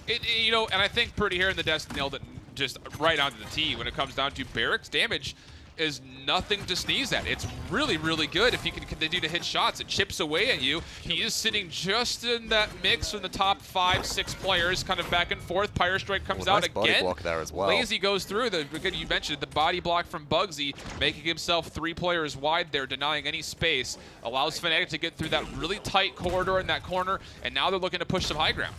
As we see, 1 minute and 37 on the clock. Payload 80% of the way through right now. Navi are looking for an opportunity to try and maybe pick up a kill onto one member here before that dome shield goes down for conversion guarantee on the objective.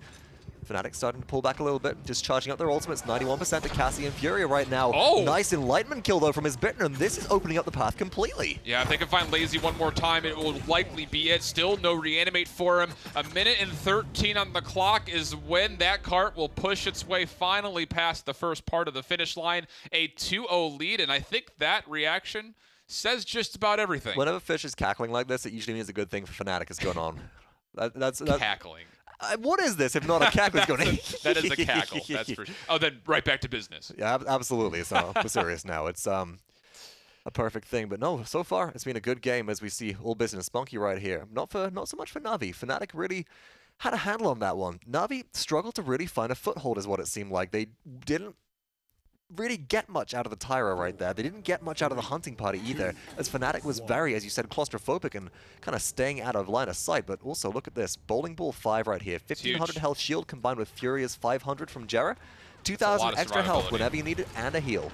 And this is an interesting start for Navi, as it's going to be Mudu trying to get in the back line by staying mounted, but he gets sniffed out and taken down to half HP. Now the attention turns back to Lazy, who's trying to use his power siphon to stay alive for as long as possible, but Garrett with another Pyre Strike will stun him in his place and finish off the kill. And look at this, it's Leon in the back line keeping all those damage dealers and supports away, which again tilts the front line battle in the trenches in favor of Fnatic, but Mudu stays alive in the back line and comes back through the Buck Wild, able to find one. The Crossfire also coming out, trying to find a lot of damage, and will connect a good bit of it onto Garrett. Will the Firebomb be enough? Does not look like it.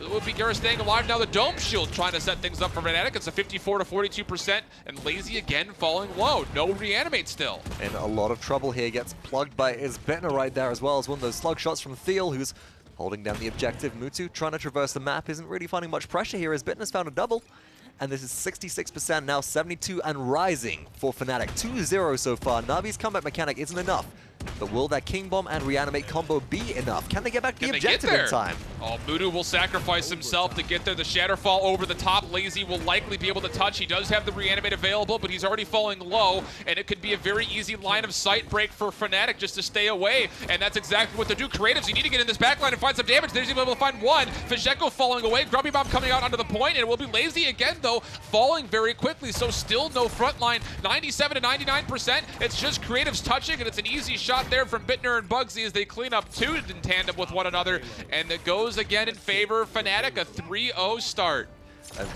Throughout the duration of that last fight, there's one piece of damage consistency that is missing from the side of Navi, and it appears to be the Tyra for me. We're seeing this Leon, the comparative counterpart, on the other side of the field for Fnatic, just do so much more work, and also applying that big anti-heal right there. Phoenix 0-1 and 1 right now. That is a pretty abysmal scoreline.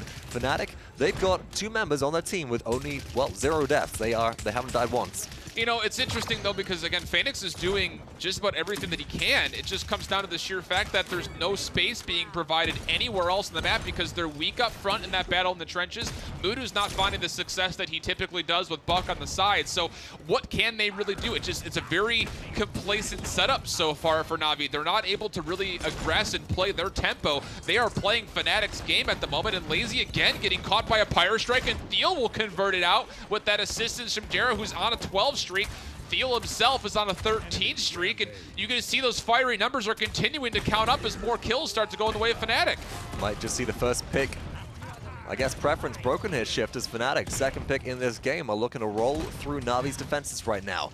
Thiel on a 14 streak is looking for an advantageous position, has the ultimate charging very rapidly, 91% and climbing.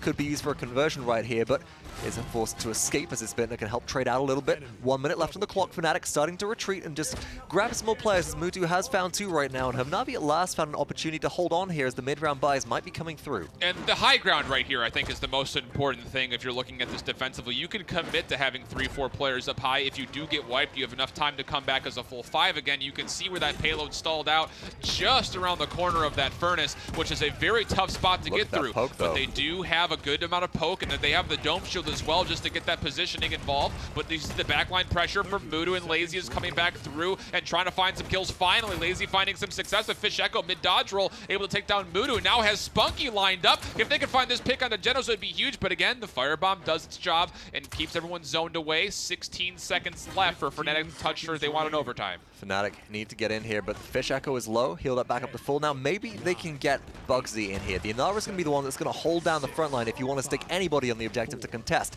But you're fighting into a full health Terminus right now. Ultimates are on the board. Fnatic might try and look for a conversion. Jarrett gets poked out pretty low, has to maintain this line of sight to be able to heal, and that really is the trouble here, as Creatives is just able to slowly dismantle them in the backline. One more reload will do it. Fish Echo does get the kill there, so 2 for 1 so far in favor of Navi, but there we go. Bugsy just waiting in base, knows they can't get back in enough time. Navi are able to make the first defense in a little while. First point they've had in a little bit of while. And you can see again, this is just, look at this positioning from Jerry. He's able to keep himself near the front liner. Wow, really good Pyre Strike again. Allows kind of a refocus for Inara, although the seismic crash doesn't get any value right there. The fact of the matter is, that battle in the trenches, that nitty-gritty fight between Terminus, Inara, and Barrick has just been going so much in favor of Fnatic. That's by far, for me at least, the weakest component of Navi's composition. It's 3-8-2 for Lazy. It was only up until that defense that he even was a part of the kill feed. Before that, he was 1-7.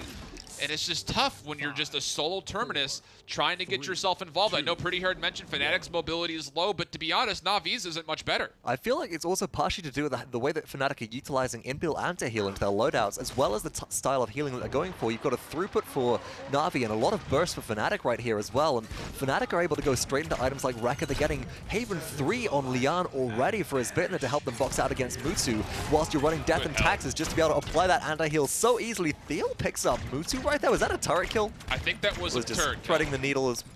Who knows? Either way, Mutu off the field already. Fnatic, 27% and climbing on the objective. There's just really good peel there from Bitner. He's able to use the Grace and move himself into a position to help out, and they're able to find another big opening kill. 3-1 the score, and as we get to 60% plus for Fnatic, Lazy's finally trying to get himself in, but look how slippery Theo is. He's already back to full. Again, that bowling ball build that you had mentioned is getting him such a very heavy shield. By the time he gets out of line of sight, he's getting a full heal from Fury. Enlightenment finding Mutu, and again, Fnatic has numbers, looking to get back in the point, and Lazy might get caught out here. He Shatter falls back away, but he's really low HP, and if he can get found here, he's going to have to make a really tough decision if he's going to reanimate or not. I don't think you can in this situation. You just got to rely on your team to be able to maybe hold the overtime, but look at that. Treacherous Ground Watersfield locks off that angle of entry completely there by Bugsy, and that's Fnatic taking a very easy game number 4. You know, we asked them in the interview if they thought that they could be the unstoppable force. They know they can be online here on LAN, and I think that these last 2 games have really cemented that kind of resounding, yes, we can. And, you know, for me, it's tough to really pinpoint one thing that Navi was missing in that, because the damage was okay, the front line was okay. Burst for me, honestly, yeah. It's consistent. It's really weird to say consistent burst, but that's one thing that Drogoz, for example, provides over a character like Tyra. Tyra's got a lot of consistent trickle damage. Drogoz is just constant big damage, and that's the one thing that I was missing. Nobody's being brought down low enough quickly for the Buck to go in and execute. Yep, that's tough. That's the first time we see Drogoz banned, and it's the first time we see the first pick not pull out a win. So as we go to game 5, what needs to change there, Desk? Either way, it's tough stuff for Navi. And as they mentioned, things were okay. So if you're looking at what to change, what are your thoughts? I thought it wasn't necessarily what Navi were lacking for me, but what Fnatic was just doing really well. And it's tough for me to say, but I think it was this Barrack combination. There's so many shield. We're starting to see the bowling ball build, like the value for that has been increasing as players get better and better at spacing out each of these cooldowns to make sure that they almost always have a shield apply to them as Barrack. When you throw Fury in the mix as that, she's essentially giving you a little bowling ball shield on like a 1.25 seconds cooldown. I mean, that's just ridiculous. And Theo was like the biggest factor for me there, because look at him. He's 12 streak, 14 streak. He's spearheading a lot of these charges. He's just playing fearlessly, hitting a lot of great shots as well. And I just felt like Theo was doing such an incredible job of controlling that game. And this is just that expert level that we see from him and the collaboration between the team, because you would see things like a Pyre Strike go out and then Barrack was right there to respond when Lazy got locked down, right? And being able to consistently get those picks for the team was very helpful. He was everywhere, man. 6 and 2. It's a 3 KD for a front line, for a low mobility front line, for a front line with the smallest amount of HP in the game. And again, that's why I want to stress, I think it comes down to just the amount of shielding this Barrack was able to place not only on himself, but on or from Furia. And when you aren't used to that amount, when you're just barely getting used to the amount of shielding from bowling ball, it's easy to get baited by this guy who's only got 3,400 HP at base.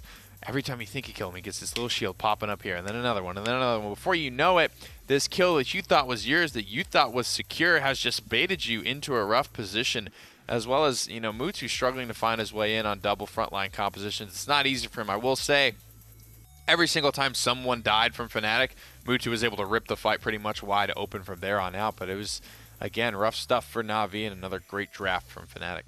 You're going into round 2, where Phoenix on Tyra was 0-1-1.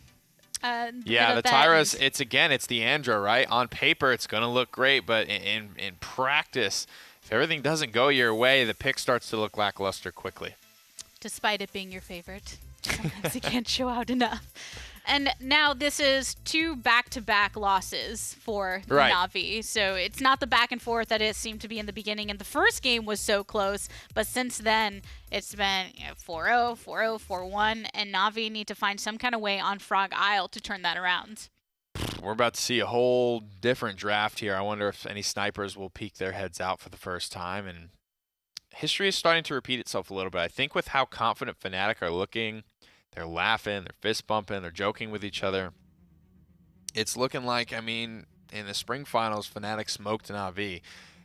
It's looking the same way here. They're starting to get out ahead. They're starting to get a lot of momentum. This will be very telling about Navi, about how much they bounce back in this game right here, or if they just roll over and are already going to set their sights on the spring finals when all the international teams are involved. A little hard to tell with Navi as far as reading their faces, because on a daily basis, most of them are pretty stoic, whether it's a good game or bad. But I think even then, just looking at the general feeling from that roster when you come off of those 2 straight losses within this set, you got to do something to kick it into gear.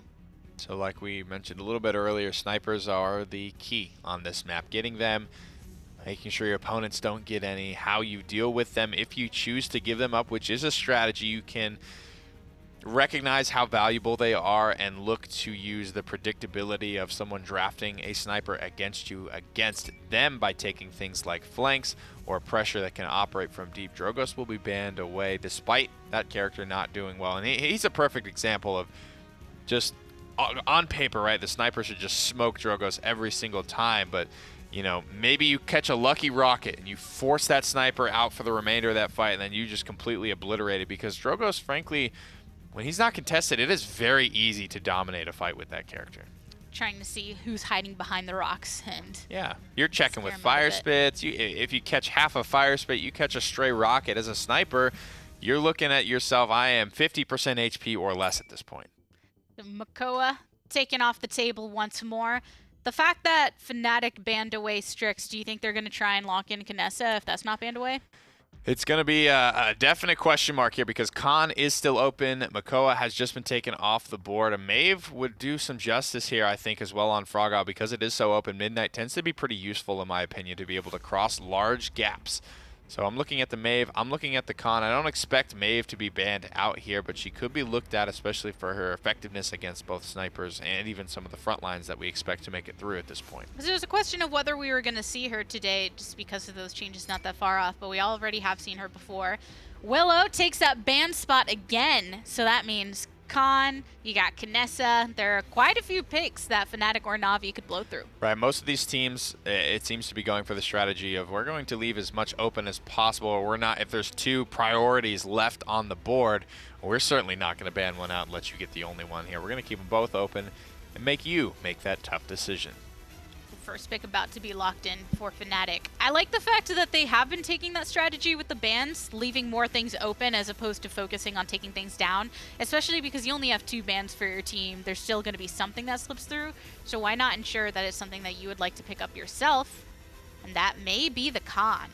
Of what's left, you have to say Khan is, he's been the only one that hasn't made it through bans yet today, so he will be picked up first. Navi will answer in kind. The Kinessa already being hovered. Furia, Genos both open. But when the option is presented, I believe we've seen Genos picked 100% of the time so far. And Fnatic, if they end up facing off against Kinessa, may need to bring some of those flanks in that we talked about. And if Genos isn't picked up, maybe try and split that away from them. I could see Genos Buck here. I think just being able to put that amount of pressure on, I think a lot of things look good with Khan. Mave Khan is really strong. Bomb King Khan is pretty strong, but Bomb King hasn't been super prioritized yet today. But every draft has looked so different than the one before it. Nothing really surprised me at this point. And this is a great map for Khan to become available within the set. Yeah, Khan is really good on Frogao here, just particularly at controlling the stairs flank is what we like to call it here. Being able to poke your head in and out and constantly boost both healing and damage of one of these flankers, and you look at the amount of bonus damage already being drafted by Fnatic, it's pretty staggering. Maybe Furia. We talked about the Genos combination if they wanted to go for it, but we did see the Furia and Buck on Bright Marsh earlier. Yeah, and it looked very, very good there. I think it's got all the more reason to look better here, and I think this is the map that probably makes sense for being, or for picking Furia, over Genos. This map has longer lines, despite being a geographically kind of small map, the line of sights here are long, whereas every other line of sight hasn't been super long for Genos to want to, or for Warranted to be able to be picked up over Furia. So I like the switch up here from Fnatic. I want to see this Khan Furia synergy. There is so much bonus damage here. And I was saying, just looking at these two characters on paper, if you ever give up Khan Furia, may God help you survive that team fight. Because I think this is going to be very, very fast, very, very lethal. Exactly the style that Fnatic like to play and the style that Fnatic have traditionally succeeded with. Navi are the ones to swipe away the Inara and Barrett combination this time around, which was a strategy that worked really well for Fnatic prior. But I don't think Fnatic is shedding any tears over it because of the fact that they do have this really lethal composition so far. Might even be making it that much more deadly with the Xin. I don't think Thiel has ever played Khan for Fnatic, so I think they will be picking up a second frontliner. However, the fact that it's this frontliner is what's surprising to me. Fernando is on the board, but I think Barrick is something that Thiel loves and Thiel would have taken had it been available. Fnatic want to frag with this composition. They want to hit you hard. They want to use all the bonus damage available to them. And this is frankly a very survivable composition as well outside of the Furia. You know, you've got Khan providing healing and immunity. You've got Xin and Buck, who are two of the most difficult flanks to kill here. I really, really like this Fnatic composition. I think if this is well practiced, if this is ready to go, if this is going to be executed in practice as well as it looks on paper, I think Fnatic closes this one out. It could be the last game for this set, but only one way to find out. Let's send it on over to the casters. Well, we continue to be surprised in the draft. We're seeing new champions. It's the fifth element, you know. I love it. Water, wind, fire, surprise. Is that That's the fifth element. Is that? Boo. And that's pretty much what I think Fnatic came out saying with this draft right so far. We haven't seen a Khan in a while, which is a scary thing to see on Frogile. I did not expect a Canasta coming out of Navi here, and I love the fact that we have a last pick Ashe coming through from Fnatic. The ability to put pressure on, especially with Slug Shot, with that increased distance of that hard-hitting projectile is going to be so critical in locking down the sniper. You don't even need to send your flanks out there if you can just poke her through the window. I think the other thing that Ashe brings, especially on this map, is again that disruption, having that shoulder bash as well as the kinetic burst to push people away, especially when it's at an R. It forces her to take Mother's Grace because she is going to get pushed around a lot. So there's going to be a lot really kind of relying, I think, on Lazy's ability to set himself up on point and to be able to contest against Bugsy and Thiel. But on the same point, this Fish Echo, again, he's going to be a lot of damage because you're going to have to worry about Bittner on Buck. There's just so many elements to Fnatic's lineup, whereas Navi, and again, I feel like comes down to can Mudu hit the shots. And I think actually Thiel, I think the legendary stayed right there. The talent stayed, and it doesn't look like these AoE detonations as damage reduction on shoulder bash right now. Straight in there, looking for Mudu, hitting them around corners definitely is that. So Thiel's gonna have a lot of survivability going into this one. Isbitner trying to pincer in as well. Creatives takes a bit of damage, tries to throw out some early poke on Isbitner, but it's an early game buck, and this is just a collapse right now. I mean, Navi are falling apart at the seams. They look like a pair of Rude's cargo shorts right now as Fnatic are going ham. If you didn't get that reference, it's okay. It's okay. We'll Don't worry fill you about in it later. But I mean, what do you do against that? I mean, how do you respond? Who is going to soak up any of that from the side of Navi? No one can. And that's the real difficulty of this draft. Navi relies on having this very established sort of front line, no man's land, back line. But Fnatic just kind of waddle on through and they go, all right, we're going to put Buck and Khan in the no man's land, and then what do? Your tanks can't really peel. I mean, you're running an Inara and Barrick. They can't peel for you that easily. And as a result, I mean, Navi, they're trying to make their way in, but Fnatic, they've already got the capture at this point, folks, just to restate that. They're already starting this payload push, disengaging a little bit, maybe going for a mid-round buy, getting that cauterized 2 on nice and early with the extra 300 neutral credits from capture. And there we go. Thiel and Fish Echo are already coming back with cauterized 2, and Navi are getting rolled. Yeah, this is really, really tough because, again, it relies when they do face smash into you like that, Mudu has to hit a big shot, Creatives have to hit big shots, so that way the Inara and the Barrack have a chance at surviving against all of that pressure. It's just a lot of, again, the effectiveness it comes off of only a couple of situations, whereas for Fnatic, it's just, let's just steamroll right on through, find one target, focus fire them down, and the numbers will just add for themselves at that point. A minute 35, though, and there has been very little push, but ooh, Bugs is able to find the commander's grab and throw Phoenix right off, right in front of the frog statue, and now Bittner finding Spunky will again leave Navi in pieces, and Fnatic will clean them all up nice and easy. Back to the point after the full team wipe. Now at a minute 15, this payload will get to at least the halfway point for free. This is honestly starting to look a bit more like a pug than anything else, Chip. This is looking like Fnatic got the golden draft of all the good players, and Navi right now, they're struggling to really know what they're doing here. They have got 5 ultimates, or 4 ultimates, and Cassie's Scout will be coming back up again very soon. Fnatic don't have the overpower right now, as that has just been used, throwing Lazy off the map already. This looks like conversion is going to be guaranteed, but the payload is still so far away. This is Fnatic bullying Navi back into their spawn. This is looking like an old school, old-fashioned beatdown right now. I'm sorry, Fnatic is this G2 that we're watching right now? The amount of BM I'm seeing coming out of this Fnatic team, and Bugsy and Jara still deathless here. Yeah, wow. This is incredible to see just the numbers as you see it there with the kill totals, but as they look through on the right side again, Fnatic able to slice right on through with a big whirl, and one more on the third strike will take Creatives down. The payload gets pushed through. They'll find Lazy just on good measure at the end, and this might very well be almost 3 4-0s in a row. But look at this play by Bugsy. Just good timing there, just the proper distance. Doesn't even have to look back. Cool kids don't look. I mean, little micro adjustment as well. Moves further right up the ramp to make sure he has that right angle to not throw Theo straight back down again. Or, excuse me, not Theo. Not throw the barracks straight back down the ramp, but actually off the map. Just little positioning adjustments like that make or break character's utilization. And this is what separates, the pros from just good rank players, folks. It's the ability to understand things like this and utilize it in an under pressure situation. So far, though, looking at the damage dealt charts, it is a lot of Navi with the Cassie in the barrack at least, but Knessa, as you said, flagging far, far behind. 17.2k. It just simply comes down to the fact that they're not able to find the shots they need. And again, look at this aggression coming through. It's just Fnatic running right past the point, and Theo up onto the high ground will be trying to find his way into the back line. And now Bittner's there. Barrack is able to push himself right back on. The dome shield is used very nicely, but can it do much? Navi's able to find 2, make that 3. So good. That's the sponge soak that you need if you're Navi. You need to find a way to soak all of that pressure up and respond appropriately. That time is on the back end of Phoenix and that dome shield, and now Navi will likely get this one 100% before anyone can touch, especially if Mudu can find a couple of dismounts, which he will, and there it is, 99%. It will be one more touch, but that's just sheer committal for committal's sake at this point in time.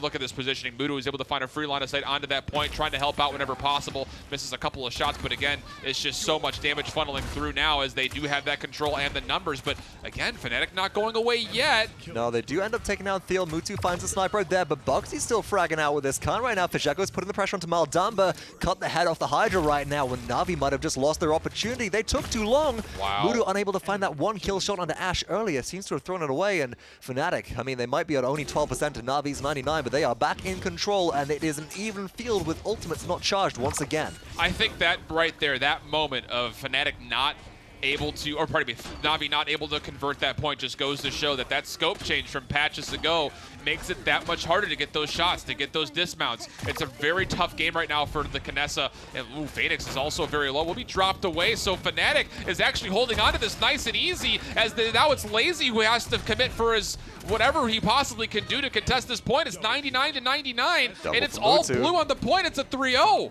Doesn't matter then. The damage comes through from the sniper. Fishy ends up taking him out, and Shift, we're seeing a lot of this pressure come through from Navi inconsistently right now, whereas Fnatic, they're just always there. They're always grinding against the defense, which Navi are trying to throw up between their front line and their back line to buy space for these damage dealers to do work. It just, I think at the end of the day, is just there's not enough of what you mentioned before, not enough consistent burst damage, which sounds like something that seems ironic to say. A Dreadsummer comes out, it's able to find some peel, but Lazy's still in trouble, trying to stay alive, but he's going to be found by Bugsy and Fisheko. Bugsy's able to find another piece of that time on Phoenix. It is still a 3-on-2 in favor of Navi, as you're starting to see creatives come online with the Cassie. He cleans up 3 in that exchange of the 4 that fell.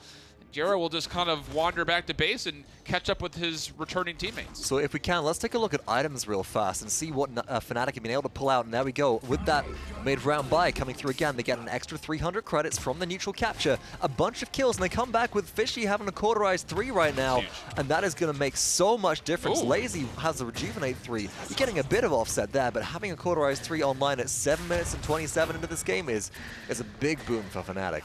If you're Navi, you're now up 5-3. You need to find a way, I think, to just continue to find one more piece of aggression. If you can get one more staggered kill, that would be huge. But look at this, not much poking or even taking a look at anything in the line of sight that Mudu is trying to hold. But again, you can see how hard he's struggling just to find an angle. Don't have the peripheral vision there's a used big to. headshot. That'll Wow. take down one. And his damage numbers, as you can see, are following suit with the results that we're seeing on screen. Now the Headhunter coming through. A lot of shields in the way, but a couple of crits do end up connect. Vintner's able to clean up creatives after one more connection there. Furia able to stay alive. Oh, will Lazy be able to close the gap? No, just locked down by the Khan right there. Bugsy always having the back of Fury, getting that heal coming up through. A little bit late as Bittner does go down, so no heal coming through right there. No Cherish to top him back, straight back up again, but the rest of Navi are slowly starting to lose some health here as well. Cassie caught out in a bad spot, is getting poked down significantly, and has to disengage entirely from the fight. That was a big Dreadserpent as far as numbers go, but no conversion, so not really much found or realized as the Ashe is able to throw down the big dominance right on top of the high ground, which just pushes some people away. Will give an opportunity for Fnatic to come through with, but Mudo's able to respond onto Bugsy, which is a big pick. If Lazy can find this poke battle against the Ashe, it might be big. The Dome Shield will help in that cause, but still players staying alive. Phoenix able to take down Fish Echo, and now it's just Thiel. He's able to find one and able to push himself back away. Fnatic in overtime might just be able to get this. They've got the numbers to do it. Do or die here. Creatives tries to roll in, but Bittner just locks them down with a shot from Thiel as well, and is bouncing around their base. That's Fnatic's 4th game of this best-of-7 series, and that is the top-seeded team out of the European PPL, coming out a little bit better than I think people might have expected based on their last LAN performance. Well, and that's the thing. You think back to the spring, they did almost exactly this. You know, you win the first one, and then they didn't win the second, but my and then goodness. you choke. I don't even know if it was necessarily that. It's just such a long week of games. But coming into this, you know, Fnatic was looking unstoppable. They're able to modify a draft and put something together that I don't even think Navi would have expected. I mean, it caught us by surprise, but it's just one of those things that they were so versatile, not only in what they were playing, but the champions they were picking. And at the end of the day, it paid out. It certainly did. I don't think anybody saw that Ashe pick coming as well, and that just shows that so far we've seen bans which we never would have expected in stuff like Willow. We've seen picks like Ashe that we haven't seen consistently for a long time here. This is going to be an exciting LAN through and through, folks, not just for the PPL finals, but also the summer LAN as well, through and through with all of our international teams. I'm wondering if there's going to be a single champion that might go unpicked in the duration shift. Well, it was, what, we had one I from think it was the spring? Two? I think it was 2. Just on PC. I don't think that Sky was picked on PC. And did we see Victor? I think we didn't see Willow back then. That's what it was. No, but Victor's been an NA pick recently, so we'll have to see. North America comes up next. Although the European champion might be Fnatic, there is still a PPL champion to crown later today. But let's break down this EU Battle of the Giants back on the desk. With game number 4, Fnatic secured their spot in the PPL Grand Finals, and I'm sure they're happy about that. I mean, that was a crazy draft. That was exactly the type of play style that we've come to know and love from Fnatic. They just slammed the gas pedal. There was way too much pressure. There's no way you can formulate a defensive plan in that short amount of time. Fnatic know exactly what they want to do. And I'm going to make up a word here, the brawlability of that composition. Every one of those champions, again, except for Furia, can get in there, they can do some damage, they can make mistakes, they can get messy, and they can still come out alive and still come out on top because of the brawlability.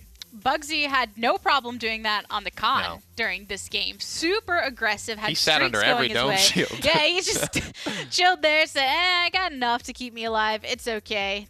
11 kills for him, and that was insane. I mean, he hit the Nick Young. Don't even look at his three-point shot. But fortunately for him, his actually goes in there. And again, you see Fnatic just stuffing Navi back into their spawn, saying this entire map belongs to us. Every single one of his overpowers, I think except for one onto that barrack, was good for a kill every single time.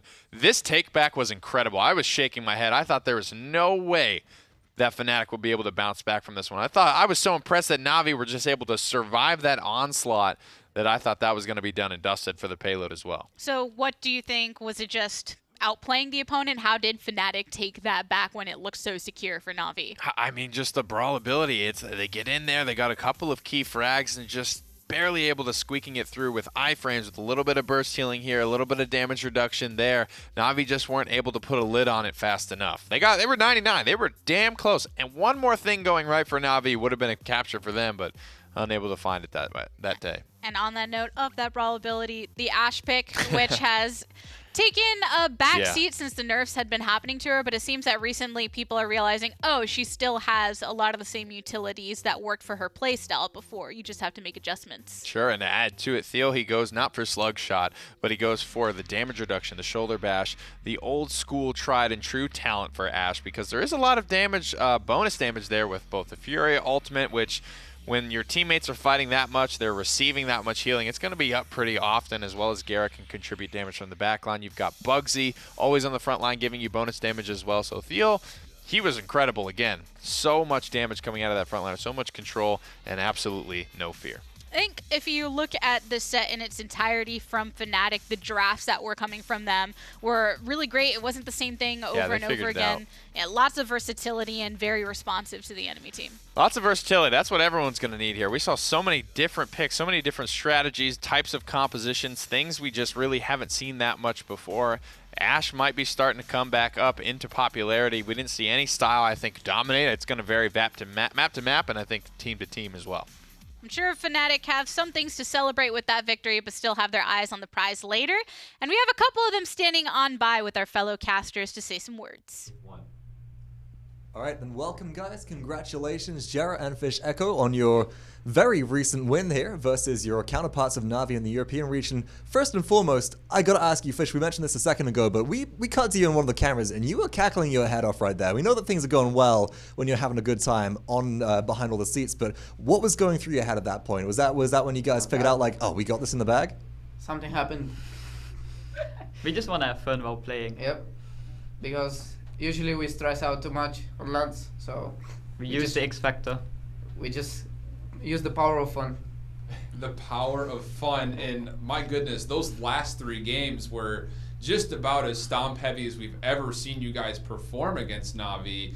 Was it just after game 2, that little bit of a reset, you guys came back through some versatility, some more comfort? Bugsy looked incredible on the Drogos, of course, you on the Willow, on that Serpent Beach game. It was just all action. What was the mindset coming through those last 3 games?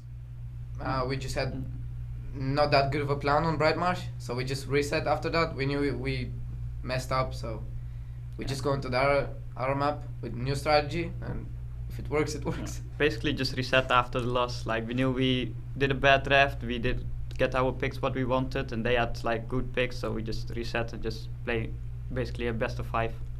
Well, that's a really big thing, guys, as well. One thing that we remarked plenty on the desk and on the cast as well is that we're seeing much more of a variety of picks, which I think anybody would have expected coming into this LAN. I mean, I don't think that any of us initially would have seen the Willow ban coming. It plays well into your strategies, of course, but it's something that we just haven't seen before. We were expecting a lot more to come through, but it looks like you guys have done a huge amount of behind-the-scenes work between the end of the online phase and the beginning of this LAN. How much has your bootcamp really impacted into that as well? We had no bootcamp. We didn't have one. You see different picks, because when you play 500 games versus the same team in scrims, you just try new stuff. You eventually end up with new stuff, and that's us and Navi. So there is a lot more picks that happen in scrims, so people don't see that usually. Well, already the EU champion, but not quite the champion of the Premier League yet. It could be a repeat from you guys from the spring. Good luck later today. Have fun. Take some time off. Get some lunch. All right, guys? Thanks. Later.